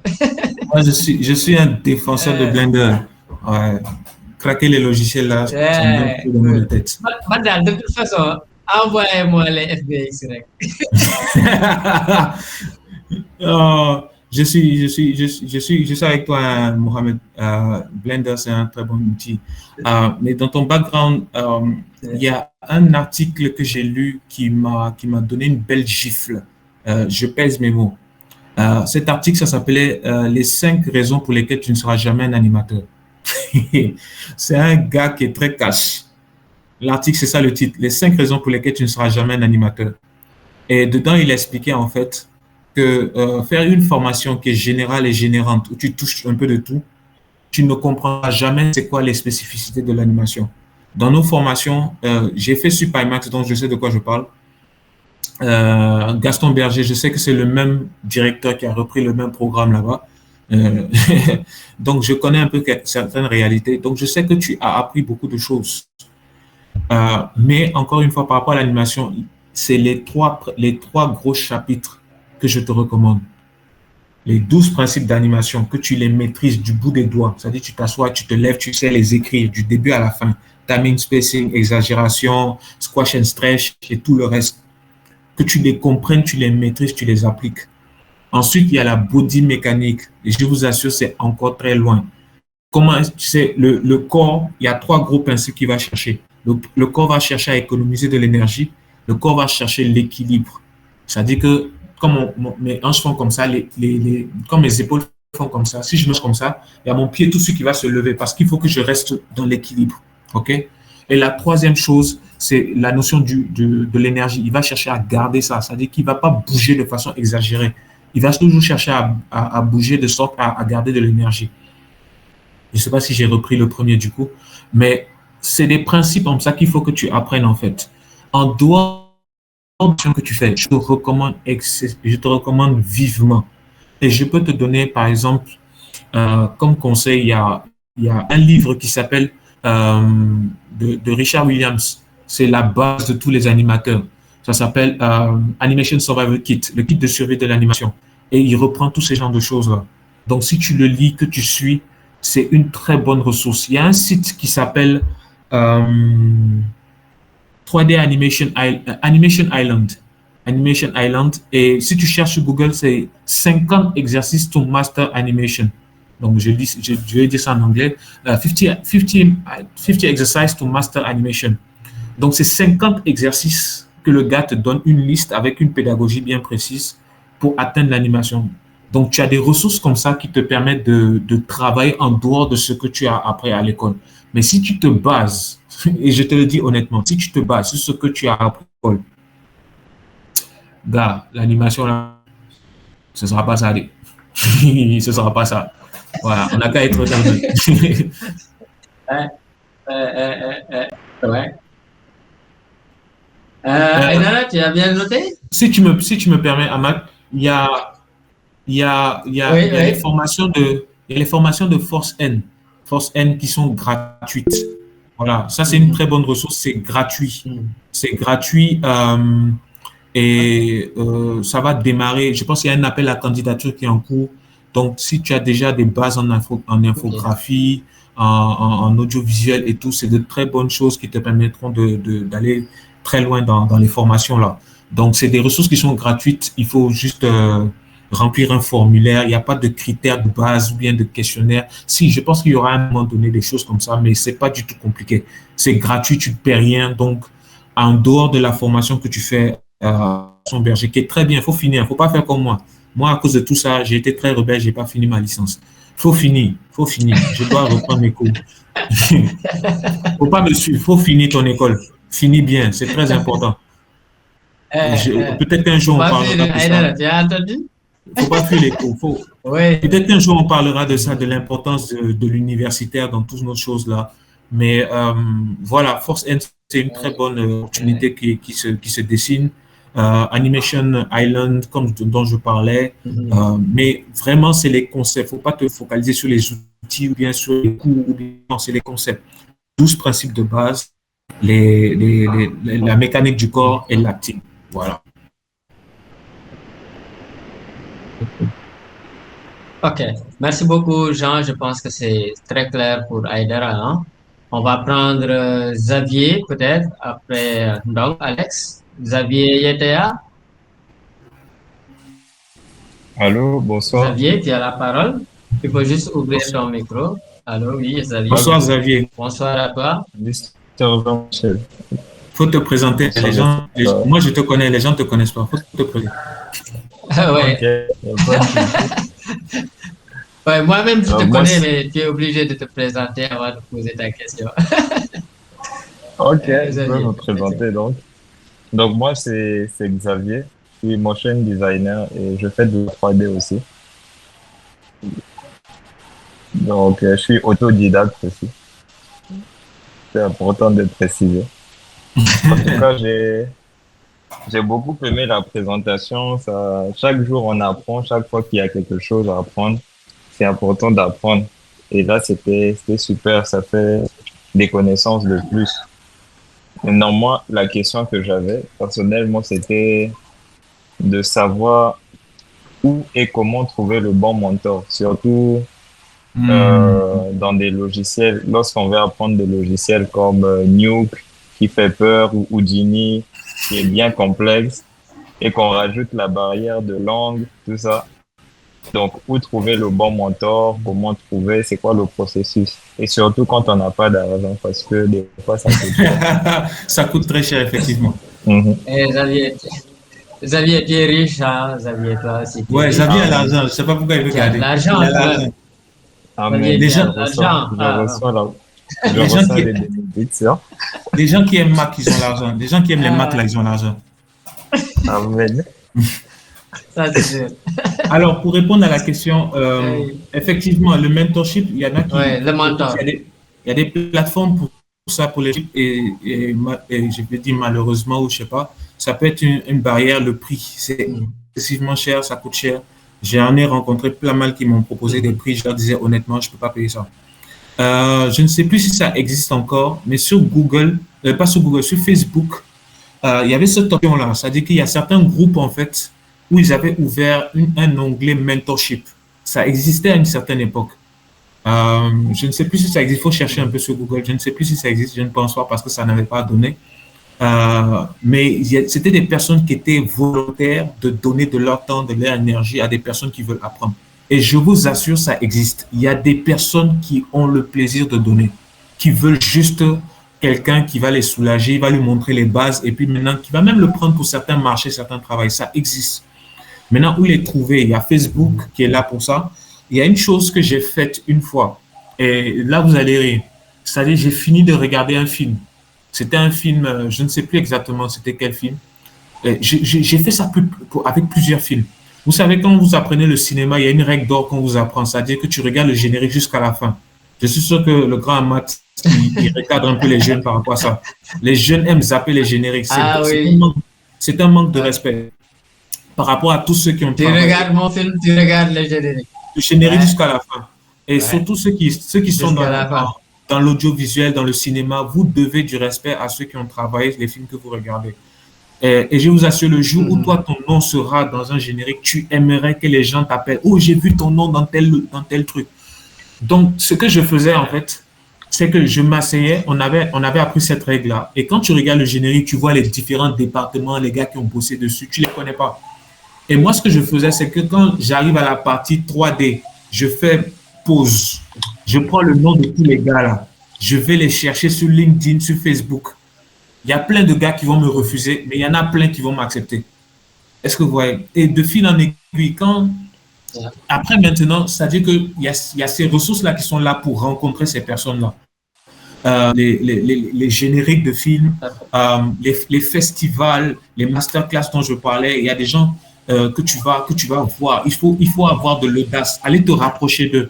C'est-à-dire le gars, il ne paie rien. Le gars, il est milliardaire, il est dans son coin, il réalise ses trucs. Il ne paie rien. C'est toi qui as besoin de lui. Donc, tu dois te rapprocher. Et quand tu te rapproches, tu dis, moi, je fais ça et j'aimerais faire ça. Et là, le gars est intéressé parce qu'il y a quelque chose de base que tu lui proposes en fait. Pas les gens qui pleurent. J'ai reçu plein de messages comme ça. Des gens qui pleurent. Oh, je veux apprendre ça. Tu lui donnes l'exercice, tu ne vois plus le gars. Donc, ça, c'est des choses à ne pas faire. Donc, il y a ce genre d'astuces-là que tu peux employer, que tu peux pratiquer pour retrouver les gars. Maintenant, ce qui va faire un bon mentor. Un mentor est différent d'un prof. Ça, il faut que je le précise. Un mentor, il est différent d'un prof. Le prof, il est payé pour passer du temps avec toi pour te former. Le mentor n'a pas ce temps-là. Le mentor, c'est un professionnel du métier qui fait ces choses. Et lui, il n'a pas ce temps-là. C'est-à-dire qu'il vient, quand il vient, c'est pour te donner des tips. Il voit ce que tu as fait, il te donne des tips, des astuces, et puis il part. Tu vois, non? Vous pouvez avoir cette affinité-là, mais chaque fois que tu le contactes, ce n'est pas pour venir dire « apprends-moi ça, apprends-moi ça ». Non, il faut que tu fasses quelque chose, tu lui montres. Et un bon mentor, en fait, c'est quelqu'un qui déjà lui-même a réalisé des choses. C'est très, très important. C'est quelqu'un qui a réalisé des choses. Je répète, c'est quelqu'un qui a réalisé des choses. Je peux avoir toute la théorie du monde. Je peux être le plus grand pédagogue, enseigner les gens, mais je ne suis pas un mentor. Il y a des réalités de l'industrie que je ne connaîtrai pas. Si je reste dans cette casquette d'enseignant, c'est différent du mentor qui est professionnel dans le métier, qui voit l'évolution, qui voit les IA, qui voit les rotoscopies, comment tu appelles ça, motion capture, performance capture, tout ce genre de choses, et qui peut déjà te donner des trucs qui vont te faire gagner du temps. Donc, il faut que tu regardes, en fait, quand tu vas chercher un mentor, quand tu vas retrouver toutes ces ressources-là avec les astuces que je t'ai montrées, que tu regardes sa démo réelle lui-même, ce qu'il a fait, ce qu'il produit. C'est pour ça qu'un grand comme Sidney Kombo, que toi tu connais aussi, quand Sidney Kombo me parle, je n'ai rien à dire. Joe, le gars a réalisé des choses qui m'ont fait bondir de mon siège ici. J'ai regardé ici les endgames, les trucs. On a bondi sur certaines scènes, là où Black Panther rentre. Nous tous, on est contents. Joe, le gars a travaillé sur ce genre de scène-là. Moi, je vais lui dire quoi? Donc, quand il parle, moi, je me tais et j'écoute. Est-ce que tu vois? Donc, c'est des gens qui ont réalisé des choses qui sont des mentors de qualité. Après, il faut relativiser. Peut-être qu'un gars qui travaille dans un blockbuster n'est pas si accessible que ça. Ça peut être quelqu'un qui a travaillé sur quel film je peux donner sur pas, qui a travaillé sur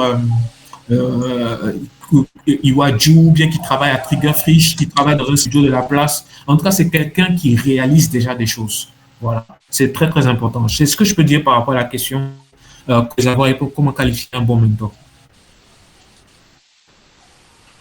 D'accord. Ah, merci, je prends en compte. Merci pour la participation. C'est quelqu'un qui est dans son travail. Je ne sais même pas si je lui ai appris quelque chose. Bien sûr que si. Toujours. Ok, je pense qu'il y a quelqu'un d'autre. C'était donc Alex. Donc Alex. Ça, c'est mes parents gabonais ou bien? Bien sûr. Bonsoir. Ah, voilà. Oh, Mani, on dit quoi? Ah, ça va. Bon, moi, je m'appelle Alex. Mon nom de designer, c'est Céline. Ok. Vous pouvez trouver ça sur Instagram. Moi, je suis, on va dire ça quoi, je suis graphiste, motion designer pour le moment 2D. Ok. Donc, ma question revient par rapport à la spécialisation. Ok. C'est-à-dire qu'aujourd'hui, vous dites qu'il faut que beaucoup parmi nous, on se spécialise. Donc, ça veut dire que, là, par exemple, si moi, je suis en 3D et que je me spécialise peut-être sur le rigging seulement, le marché africain actuellement a besoin de rigueur. Très bonne question. Très bonne question. Alors, ce que je disais tout à l'heure, il y a le profil de spécialiste et le profil de généraliste adapté au marché. Les réalités du marché africain ne sont pas adaptées à certains aspects encore. Encore les animateurs, on peut ressentir ce besoin-là. On peut ressentir ce besoin d'animateur, même un besoin de modélisateur de certaines qualités, tu vois. Mais il y a des aspects qui sont techniques, qui sont plutôt des réalités de vraiment de gros studios. Le rigging en fait partie, malheureusement. Par exemple, un secteur d'activité qui est le, comment ils appellent ça? Les faux artistes, je ne sais pas si tu connais Air and Flow, c'est-à-dire tout ce qui est poils, plumes, tout ce qui est, même les habits, les simulations d'habits et tout. Dans les gros studios, il y a des gens qui sont spécialisés rien que pour ça. L'animateur ne bouge aucun habit. L'animateur bouge son personnage et après, il y a un département qui s'applique à bouger les habits, un autre qui va s'appliquer à gérer les cheveux et tout ça. Il y a certaines spécificités comme ça où le marché africain ne prête pas par rapport à ça. Maintenant, si c'est ce que tu veux vraiment faire, il faudra que tu sois ouvert peut-être à te déplacer. Et ça, c'est quelque chose que je dis comme ça. Mais surtout aussi à travailler à distance, à t'ouvrir de loin. Depuis la pandémie, c'est quelque chose qui se fait. Voilà, c'est quelque chose qui se fait. Si tu as des spécialisations comme ça de façon très spécifique, il faut t'ouvrir à travailler à distance dans d'autres studios et tout. Il ne faut pas voir le marché du travail entre tes quatre murs. Pour le Gabon que je connais, je suis allé là-bas 2 fois. Pour le Gabon que je connais, les réalités dans les films d'animation, c'est pas trop ça. Donc, ne te ferme pas la porte à travailler avec des studios nigérians, sénégalais, sud-africains, marocains, égyptiens. Je pense qu'il y a les Ougandais aussi qui sont assez déterminés, le Kenya, le Rwanda. Tu vois, il y a d'autres pays. En dehors même des gros pays qu'on connaît, France, États-Unis, Canada, il y a d'autres pays. Il y a les Malaisie, Indonésie, il y a du travail. C'est-à-dire, si vous allez sur ArtStation, je ne sais pas si vous connaissez ArtStation. ArtStation, c'est une plateforme où il y a les animateurs, les designers, ils mettent leurs travaux là-bas. Sur ArtStation, il y a un secteur d'offres d'emploi. Il y a plein de gens qui cherchent des métiers spécifiques et qui sont ouverts au travail à distance. Mais malheureusement, nous, nos pays africains, là, c'est pas trop ça. La dernière chose que je veux préciser, c'est j'ai encouragé la spécialisation surtout dans le processus d'apprentissage. Ça veut dire que tu peux avoir la casquette de généraliste après dans ton travail, mais dans le processus d'apprentissage, il faudra que tu sois spécifique. Je recommande d'apprendre une chose à la fois, surtout dans nos métiers-là. C'est vrai qu'on a des formations où tu as 30 heures de Photoshop, 30 heures de montage, 30 heures de ci, mais à un moment donné, quand tu veux exceller, il faudra que tu te focalises sur une chose de façon précise.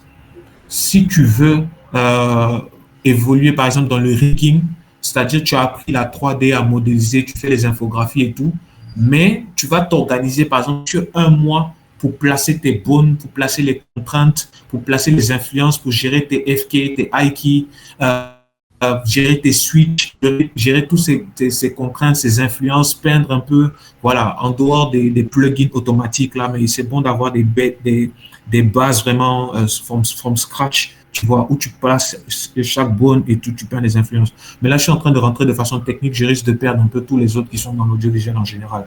Ok. Mais c'est ce que je peux dire, voilà. C'est ce que je peux te dire. Je ne sais pas si tu veux que je relance sur un aspect, mais voilà. Non, mais là, je voulais aussi parler par rapport au mentor. Ok. Par exemple, moi, avec un peu de finances, moi, je suis abonné. Oui, non, on t'écoute. Je prends des formations sur tuto.com. Ok. C'est un site français. Comme, voilà. Et là-bas, tu as des formations complètes. Là, par exemple, récemment, j'ai pris une formation complète de cinéma 4D. Donc, bon. Et dedans, tu as la possibilité, quand tu as une difficulté, de poser des questions et puis tu as quelqu'un qui vient te tenter, qui t'explique la difficulté. Est-ce que ce type de personne peut le considérer comme un mentor? Ça dépend vraiment. Dans ce contexte-là, oui. Oui, ça peut être un mentor. Et c'est plus un formateur et mentor. Hein. C'est lui qui a écrit la formation et tout. Mais la différence que je fais, c'est dire qu'il ne te donne pas un rendez-vous, tu as cours par exemple de 8h à 17h. Ça, c'est un prof. Je ne sais pas si tu vois. Voilà. C'est pas dans ce sens-là. Il a déjà établi des ressources sur tuto.com, je connais un peu. Et tu suis la formation du début à la fin. Et quand tu as un besoin spécifique, c'est là que tu lui écris. Tu ne lui écris pas pour lui dire aujourd'hui, j'aimerais suivre le cours numéro 1. Je ne sais pas si tu vois. Oui, c'est exactement ça. Voilà. Maintenant, ce qui va faire la qualité du mentorat, c'est vraiment son expérience à lui. Je connais un qui s'appelle Alessandro Camporata. Lui, c'est un animateur, mais il est très cash. Hein. Ça veut dire qu'il parle mal. Il te dit si tu ne vaux rien, tu ne vaux rien. Voilà. Et lui, ce qu'il recommande comme mentor, c'est quelqu'un qui a au moins 10 ans d'expérience dans son métier. Voilà. 10 ans d'expérience dans son métier. C'est là qu'il te parle d'un mentor de qualité. Voilà. Mais donc, ça veut dire que nous, là, qui sommes encore en 2D, là, donc, on veut dire qu'on va plus trouver les marchés, alors. Non, tu peux trouver beaucoup de marchés. Hein. C'est-à-dire, faut pas ouvrir. Moi, j'étais prêt à travailler gratuitement du moment que j'ai de l'expérience. Voilà, faut pas se fermer à ça. Une chose que je veux dire, c'est-à-dire que ça, c'est peut-être une brèche, une parenthèse que je fais. Quand tu suis des formations, il y a des formations logicielles. Logiciel, tu apprends un outil. C'est juste ça. Après le logiciel, il faut apprendre des chapitres et des concepts. Voilà. Si c'est le motion design, c'est vraiment comment est-ce que tu donnes vie à certaines formes, comment tu fais de la présentation de packaging, tu vas apprendre du compositing, comment bien présenter le produit, les plans, les trucs. Tout ça, c'est pas le logiciel qui t'apprend ça. Si tu suis Cinéma 4D, tu sais où cliquer. Mais voilà. Maintenant, si tu es focalisé en 2D et tout, que tu veux passer en 3D, ouvre-toi à toutes les expériences que tu peux trouver. Il y a une époque de ma vie où j'avais fait, je ne sais pas si grand, est-ce que ça se fait encore? La chaîne RDV, elle existe encore?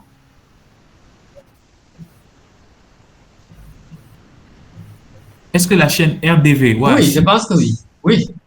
À une certaine... Oui, je pense que oui. Ouais, mais je pense que oui. Moi aussi, je ne regarde plus trop les chaînes, c'est vrai. Mais à une certaine époque, en fait, quand on regardait à une certaine époque, quand on regardait les films, il y avait une bande-annonce qui passait en bas. Tu pouvais payer un message et puis tu faisais passer un message en bas. Et tu écris, il y en a qui... Oui, il y en a qui faisaient des messages d'amour à leur femme. Ils sont en train de regarder, puis disent chérie, je t'aime. Et puis la go, elle est à côté, elle est contente. Bref. Moi, ce que messages d'anniversaire sous forme d'écriture. Voilà. Oui, c'était des écrits comme ça qui passaient en bas. Et ce que j'avais fait à l'époque, je cherchais de l'expérience. Ça, c'était du coup pour l'infographie print. Je cherchais de l'expérience et j'ai écrit en bas infographiste 3D, non, infographiste offre gratuitement ses services pendant 1 mois. J'ai mis ça dans ce message-là. J'ai reçu des tonnes d'appels et de messages. Moi, je cherchais juste l'expérience. Je suis tombé sur un gars qui était dans l'immobilier. Voilà, c'était le projet le plus solide. Il était dans l'immobilier et il a besoin de chartes graphiques, de logos, de cartes. Je lui ai tout fait gratuitement. Gratuitement. J'ai fait son logo, ses cartes de visite. Là où on n'était pas d'accord, c'est quand il m'a demandé de faire papier personnalisé sur Word. Je lui ai dit que grand, ça, moi, je ne fais pas ça. Photoshop, InDesign. Je vous ai dit, moi, il y a un moment donné, je suis têtu. Donc, Photoshop, Illustrator, InDesign, iWord, ça, je ne fais pas ça.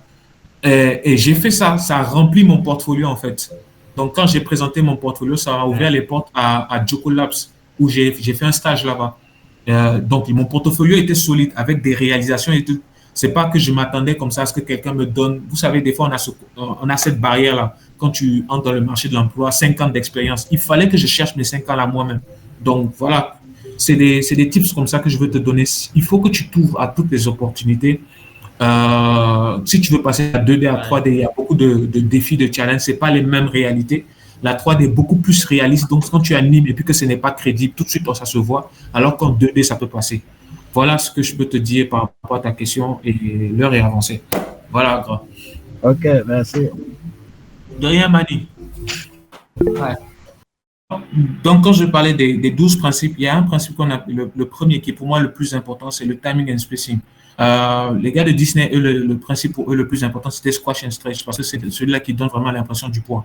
Dans le timing and spacing, en fait, c'est là que tu vas déterminer combien de temps va déterminer l'animation et comment est-ce que tu vas occuper l'espace. C'est ça le spacing. Je m'explique. Si je dois marcher de Wakam jusqu'à Grand Yoffo, imaginez, je dois me déplacer de Wakam jusqu'à Kermassa. Pour ceux qui sont un peu à l'international, comme mes frères gabonais et tout, c'est un peu plus de 50 km, 50 à 60 km. Donc, imaginez, je dois me déplacer de Wakam jusqu'à Kermassa. Combien de temps est-ce que tu penses que je pourrais prendre en voiture, si je prends ma propre voiture et que la circulation est dégagée? Combien tu penses que ça devrait prendre? Peut-être, j'ai dit quoi, une heure peut-être, 1h30, je ne sais pas. Imagine que j'ai une urgence et je dois être à Kermassa le plus vite possible. Est-ce que je vais me dire que oui, je vais arriver là-bas dans 1h30? Non, je vais accélérer comme un malade pour arriver là-bas. Est-ce que vous voyez? Donc, le temps, il sera beaucoup plus réduit. Le temps sera beaucoup plus réduit. Donc, c'est un paramètre avec lequel on joue, le timing. Et moi, généralement, mon timing, je le prends à partir de mes références. On n'est pas rentré en détail, mais avant d'animer, en fait, je filme des références, y compris moi-même, ou bien je recherche sur Internet et je note le temps. Par exemple, si la personne dans la vidéo s'est déplacée d'un point A à un point B en 3 secondes, je note dans mon animation 3 secondes. Et maintenant, si j'ai besoin que ce soit beaucoup plus rapide, je peux le faire accélérer et puis ralentir après, ou bien, voilà, ça c'est des trucs un peu dans le spacing, mais ça c'est de façon aussi au visuel que je pourrais un peu plus expliquer ça. Voilà. Le spacing, c'est un peu comment tu vas espacer, comment tu vas occuper l'espace dans le temps. Voilà, je vais peut-être m'arrêter là. C'est vraiment le timing et puis la dynamique des différentes actions qui va donner un peu du rythme à ton animation. Voilà. Voilà. Le spacing, l'espace entre le point A et le point B, le timing, le temps que l'on fait entre le point A et le point B, comme ton exemple par rapport à la distance. Voilà. Je sais pas. Maintenant, c'est toujours pas le même timing. Voilà, et l'espace aussi peut changer pour déterminer la vitesse et autres. Ok, je pense que c'est clair pour Aïdara.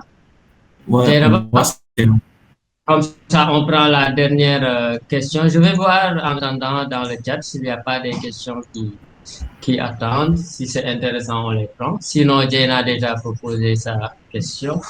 Bonsoir à tous, j'espère que vous allez bien. Je m'appelle Jane. Je suis coordonnatrice, réalisatrice, monteuse et modélisatrice 3D. Pour commencer, je remercie Jean-Michel pour cette belle présentation enrichissante et pleine d'idées. Je sais que ça facilitera ceux qui veulent se former à trouver la bonne structure ou la bonne plateforme dédiée à ça pour pouvoir se former. J'ai pas de question, mais je voulais juste revenir sur la partie où tu parlais de la fille, quand tu voulais animer une fille qui marche. Vous me créez le problème, ouais. Genre, tu nous amènes des problèmes, mais grave. J'avais d'autres exemples, je ne sais pas pourquoi c'est celui-là que j'ai pris. Allons-y. Je ne vais pas amener de problème. Je ne vais pas amener de problème.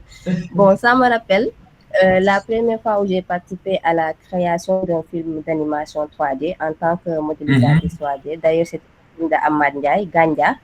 C'était en 2017. Ouais. D'habitude, on ne donne pas d'importance aux objets qu'on voit au quotidien, dans la maison ou ailleurs. On ne donne pas d'importance. Mais quand tu dois modéliser, tu es forcé de regarder avec chaque détail précis pour savoir comment tu dois faire pour modéliser un objet. Donc, ça me rappelle cette époque-là. Quand je modélisais et que je montrais à Amad, il me disait, ah, c'est comme ça que tu as appris à l'école. Et tu vas partir, refaire encore. Mais après, tu sauras que c'est juste pour te perfectionner. Et aussi, je crois que pour modéliser, il faut que tu fasses attention à quel objet primitif tu dois, à partir de quel objet primitif tu vas partir pour modéliser un tel. Des fois, il y a des cercles, des fois, il y a des cubes, des fois, il y a d'autres objets. Je ne peux pas citer tout. Donc, et surtout avoir le sens de l'observation. Oui, le sens de l'observation. Et pour extruder aussi, tu t'assois tous les jours pour savoir où extruder, où faire ça, où faire ça. Donc, c'est ça qui la partie où tu parlais de la fille m'a comment dire? Non, la partie où tu parlais de la fille m'a fait revenir sur ça. Donc, pour avoir un résultat concret dans l'animation ou dans la modélisation, donc il faut toujours prendre des exemples sur la vie réelle, sur des objets réels. C'est ça. Je pense que je vais donner... Avoir le sens de l'observation. Je vais donner une autre anecdote qui sera moins compliquée que la première pour me créer moins de problèmes. Je vous assure, venez un dimanche matin. Si vous venez me voir un dimanche matin, j'ai un tout autre visage. Voilà. Vous allez comprendre que ce n'est pas vraiment... Bon, yeah. Okay. Alors, comme Jenna l'a dit, il faut vraiment beaucoup observer, surtout modélisation, animation, on se base toujours sur du réel.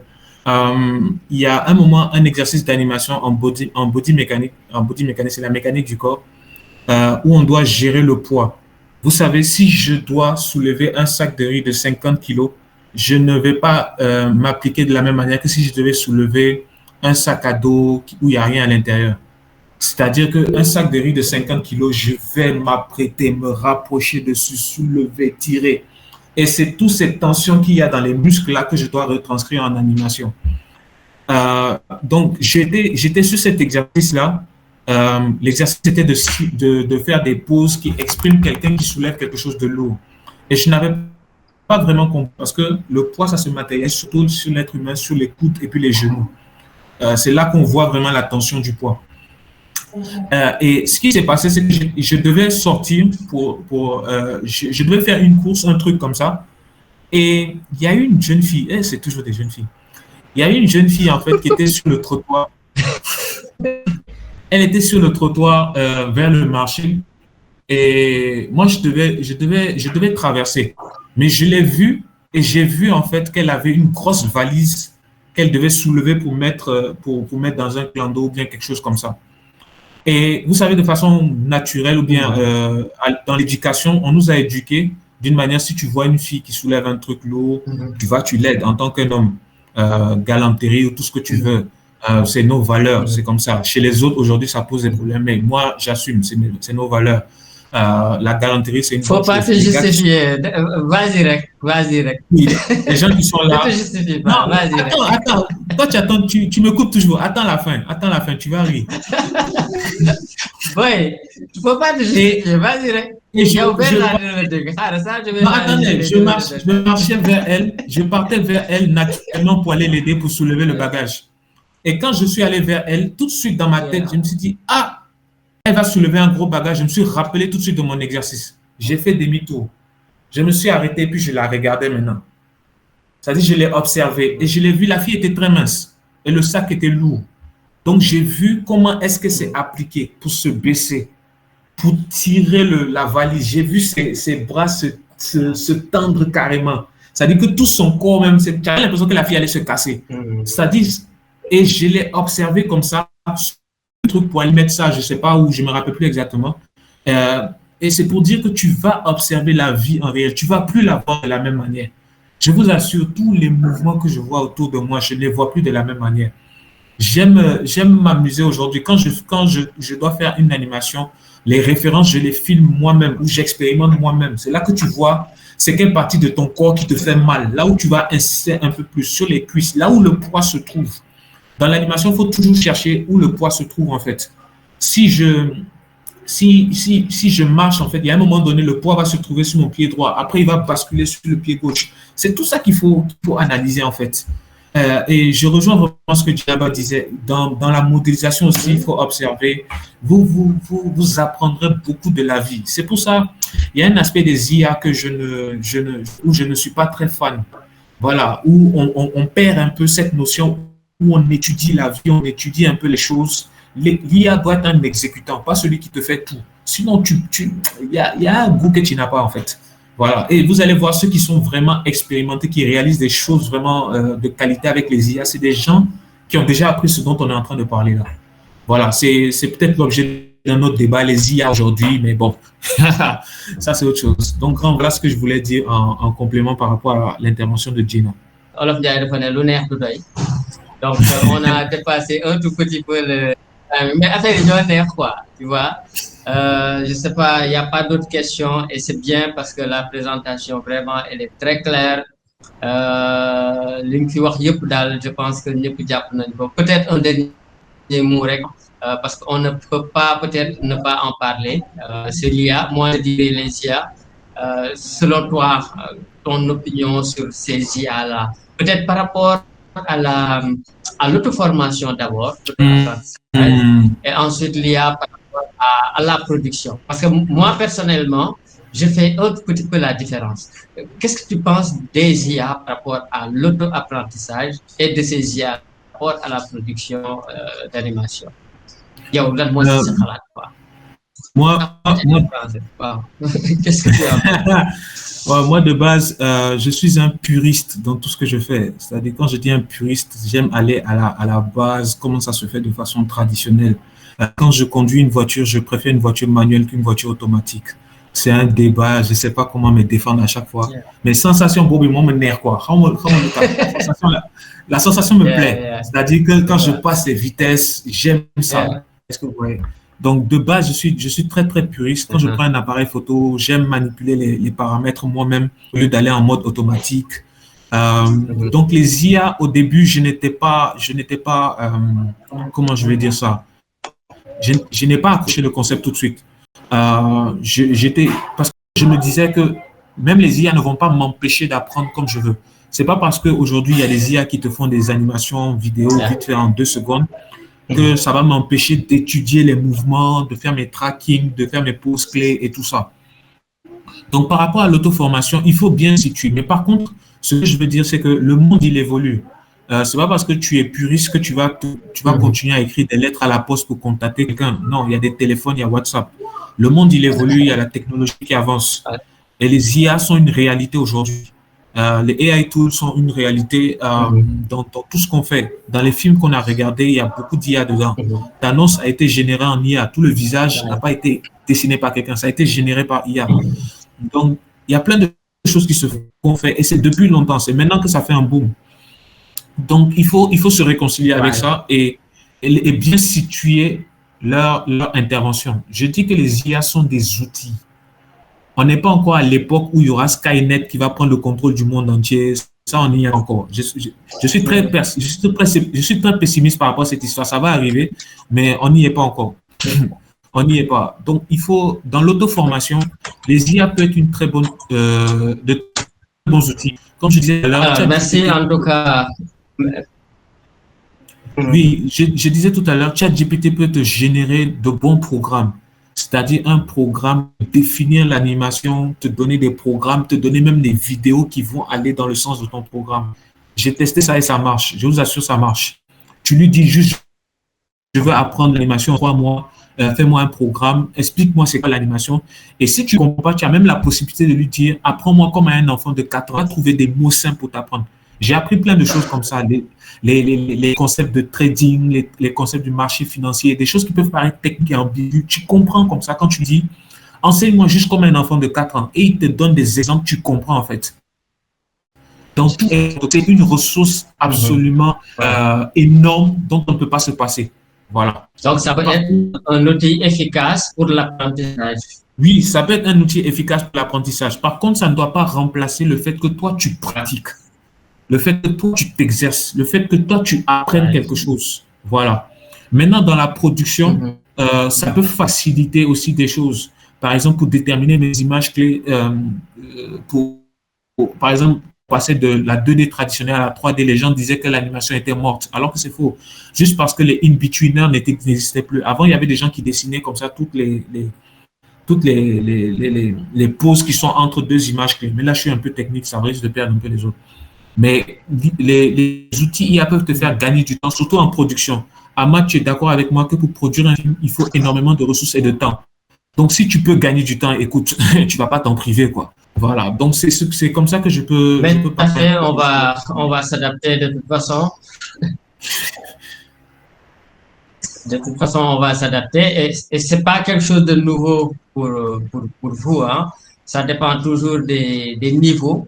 Parce qu'on se rappelle sur Photoshop déjà avec les baguettes magiques et autres, autant on se disait, waouh, maintenant pour sélectionner, on clique juste sur une portion d'image et ça se fait. Donc ça, c'était de l'intelligence artificielle. Comme tu l'as dit, aujourd'hui maintenant, ça fait un boom parce qu'avec les IAG, on a des images qui sont produites de manière complète ou bien qui ressemblent à quelque chose de complet. Et bon, ça aussi, c'est encore une fois un autre débat, mais tu nous as fait comprendre aussi que pour l'apprentissage, ça reste quand même un outil vraiment très efficace. En tout cas, merci beaucoup, Jean.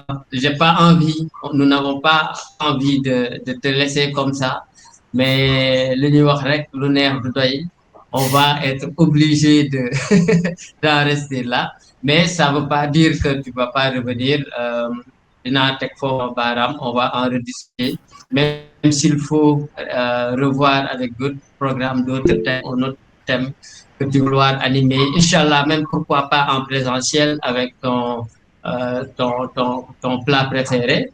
En tout cas, on va organiser ensemble pour voir les possibilités. Tu as oublié mon plat préféré. Le plat préféré? Tu as oublié le plat préféré. Grave, non, ça, on l'a noté, c'est du choukari. Voilà. Ça, on l'a noté, c'est du choukari. T'inquiète pas, boy. Tu auras ton choukari. En tout cas, si tu veux faire des problèmes pour cette masterclass. Aussi instructive que vivante par son humour. Bon, mais bon,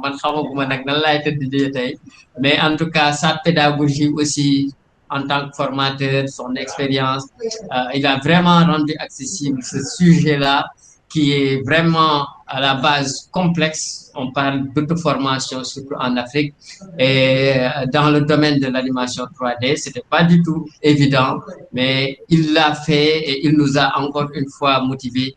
Par sa présentation, vraiment, nous avons retenu qu'en Afrique, au Sénégal, de manière générale, même avec des moyens limités, parce il ne faut pas tout simplement se dire à chaque fois qu'on n'a pas de moyens, etc., etc.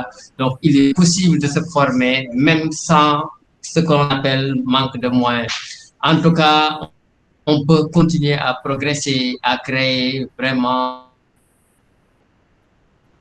passion, parce qu'il est aussi question de passion. Avoir cette curiosité-là aussi, il faut toujours rester discipliné selon Jean-Michel Dizier. Donc, j'en profite encore une fois pour remercier tous ceux qui ont posé des questions, ceux qui ont participé, et surtout remercier aussi l'équipe de Seaworld Ciné Club qui, depuis la dernière séance, n'ont aménagé aucun effort pour la réussite de cette séance. En tout cas, merci à tous. Bravo encore une fois, Ngir Cinéma. Merci.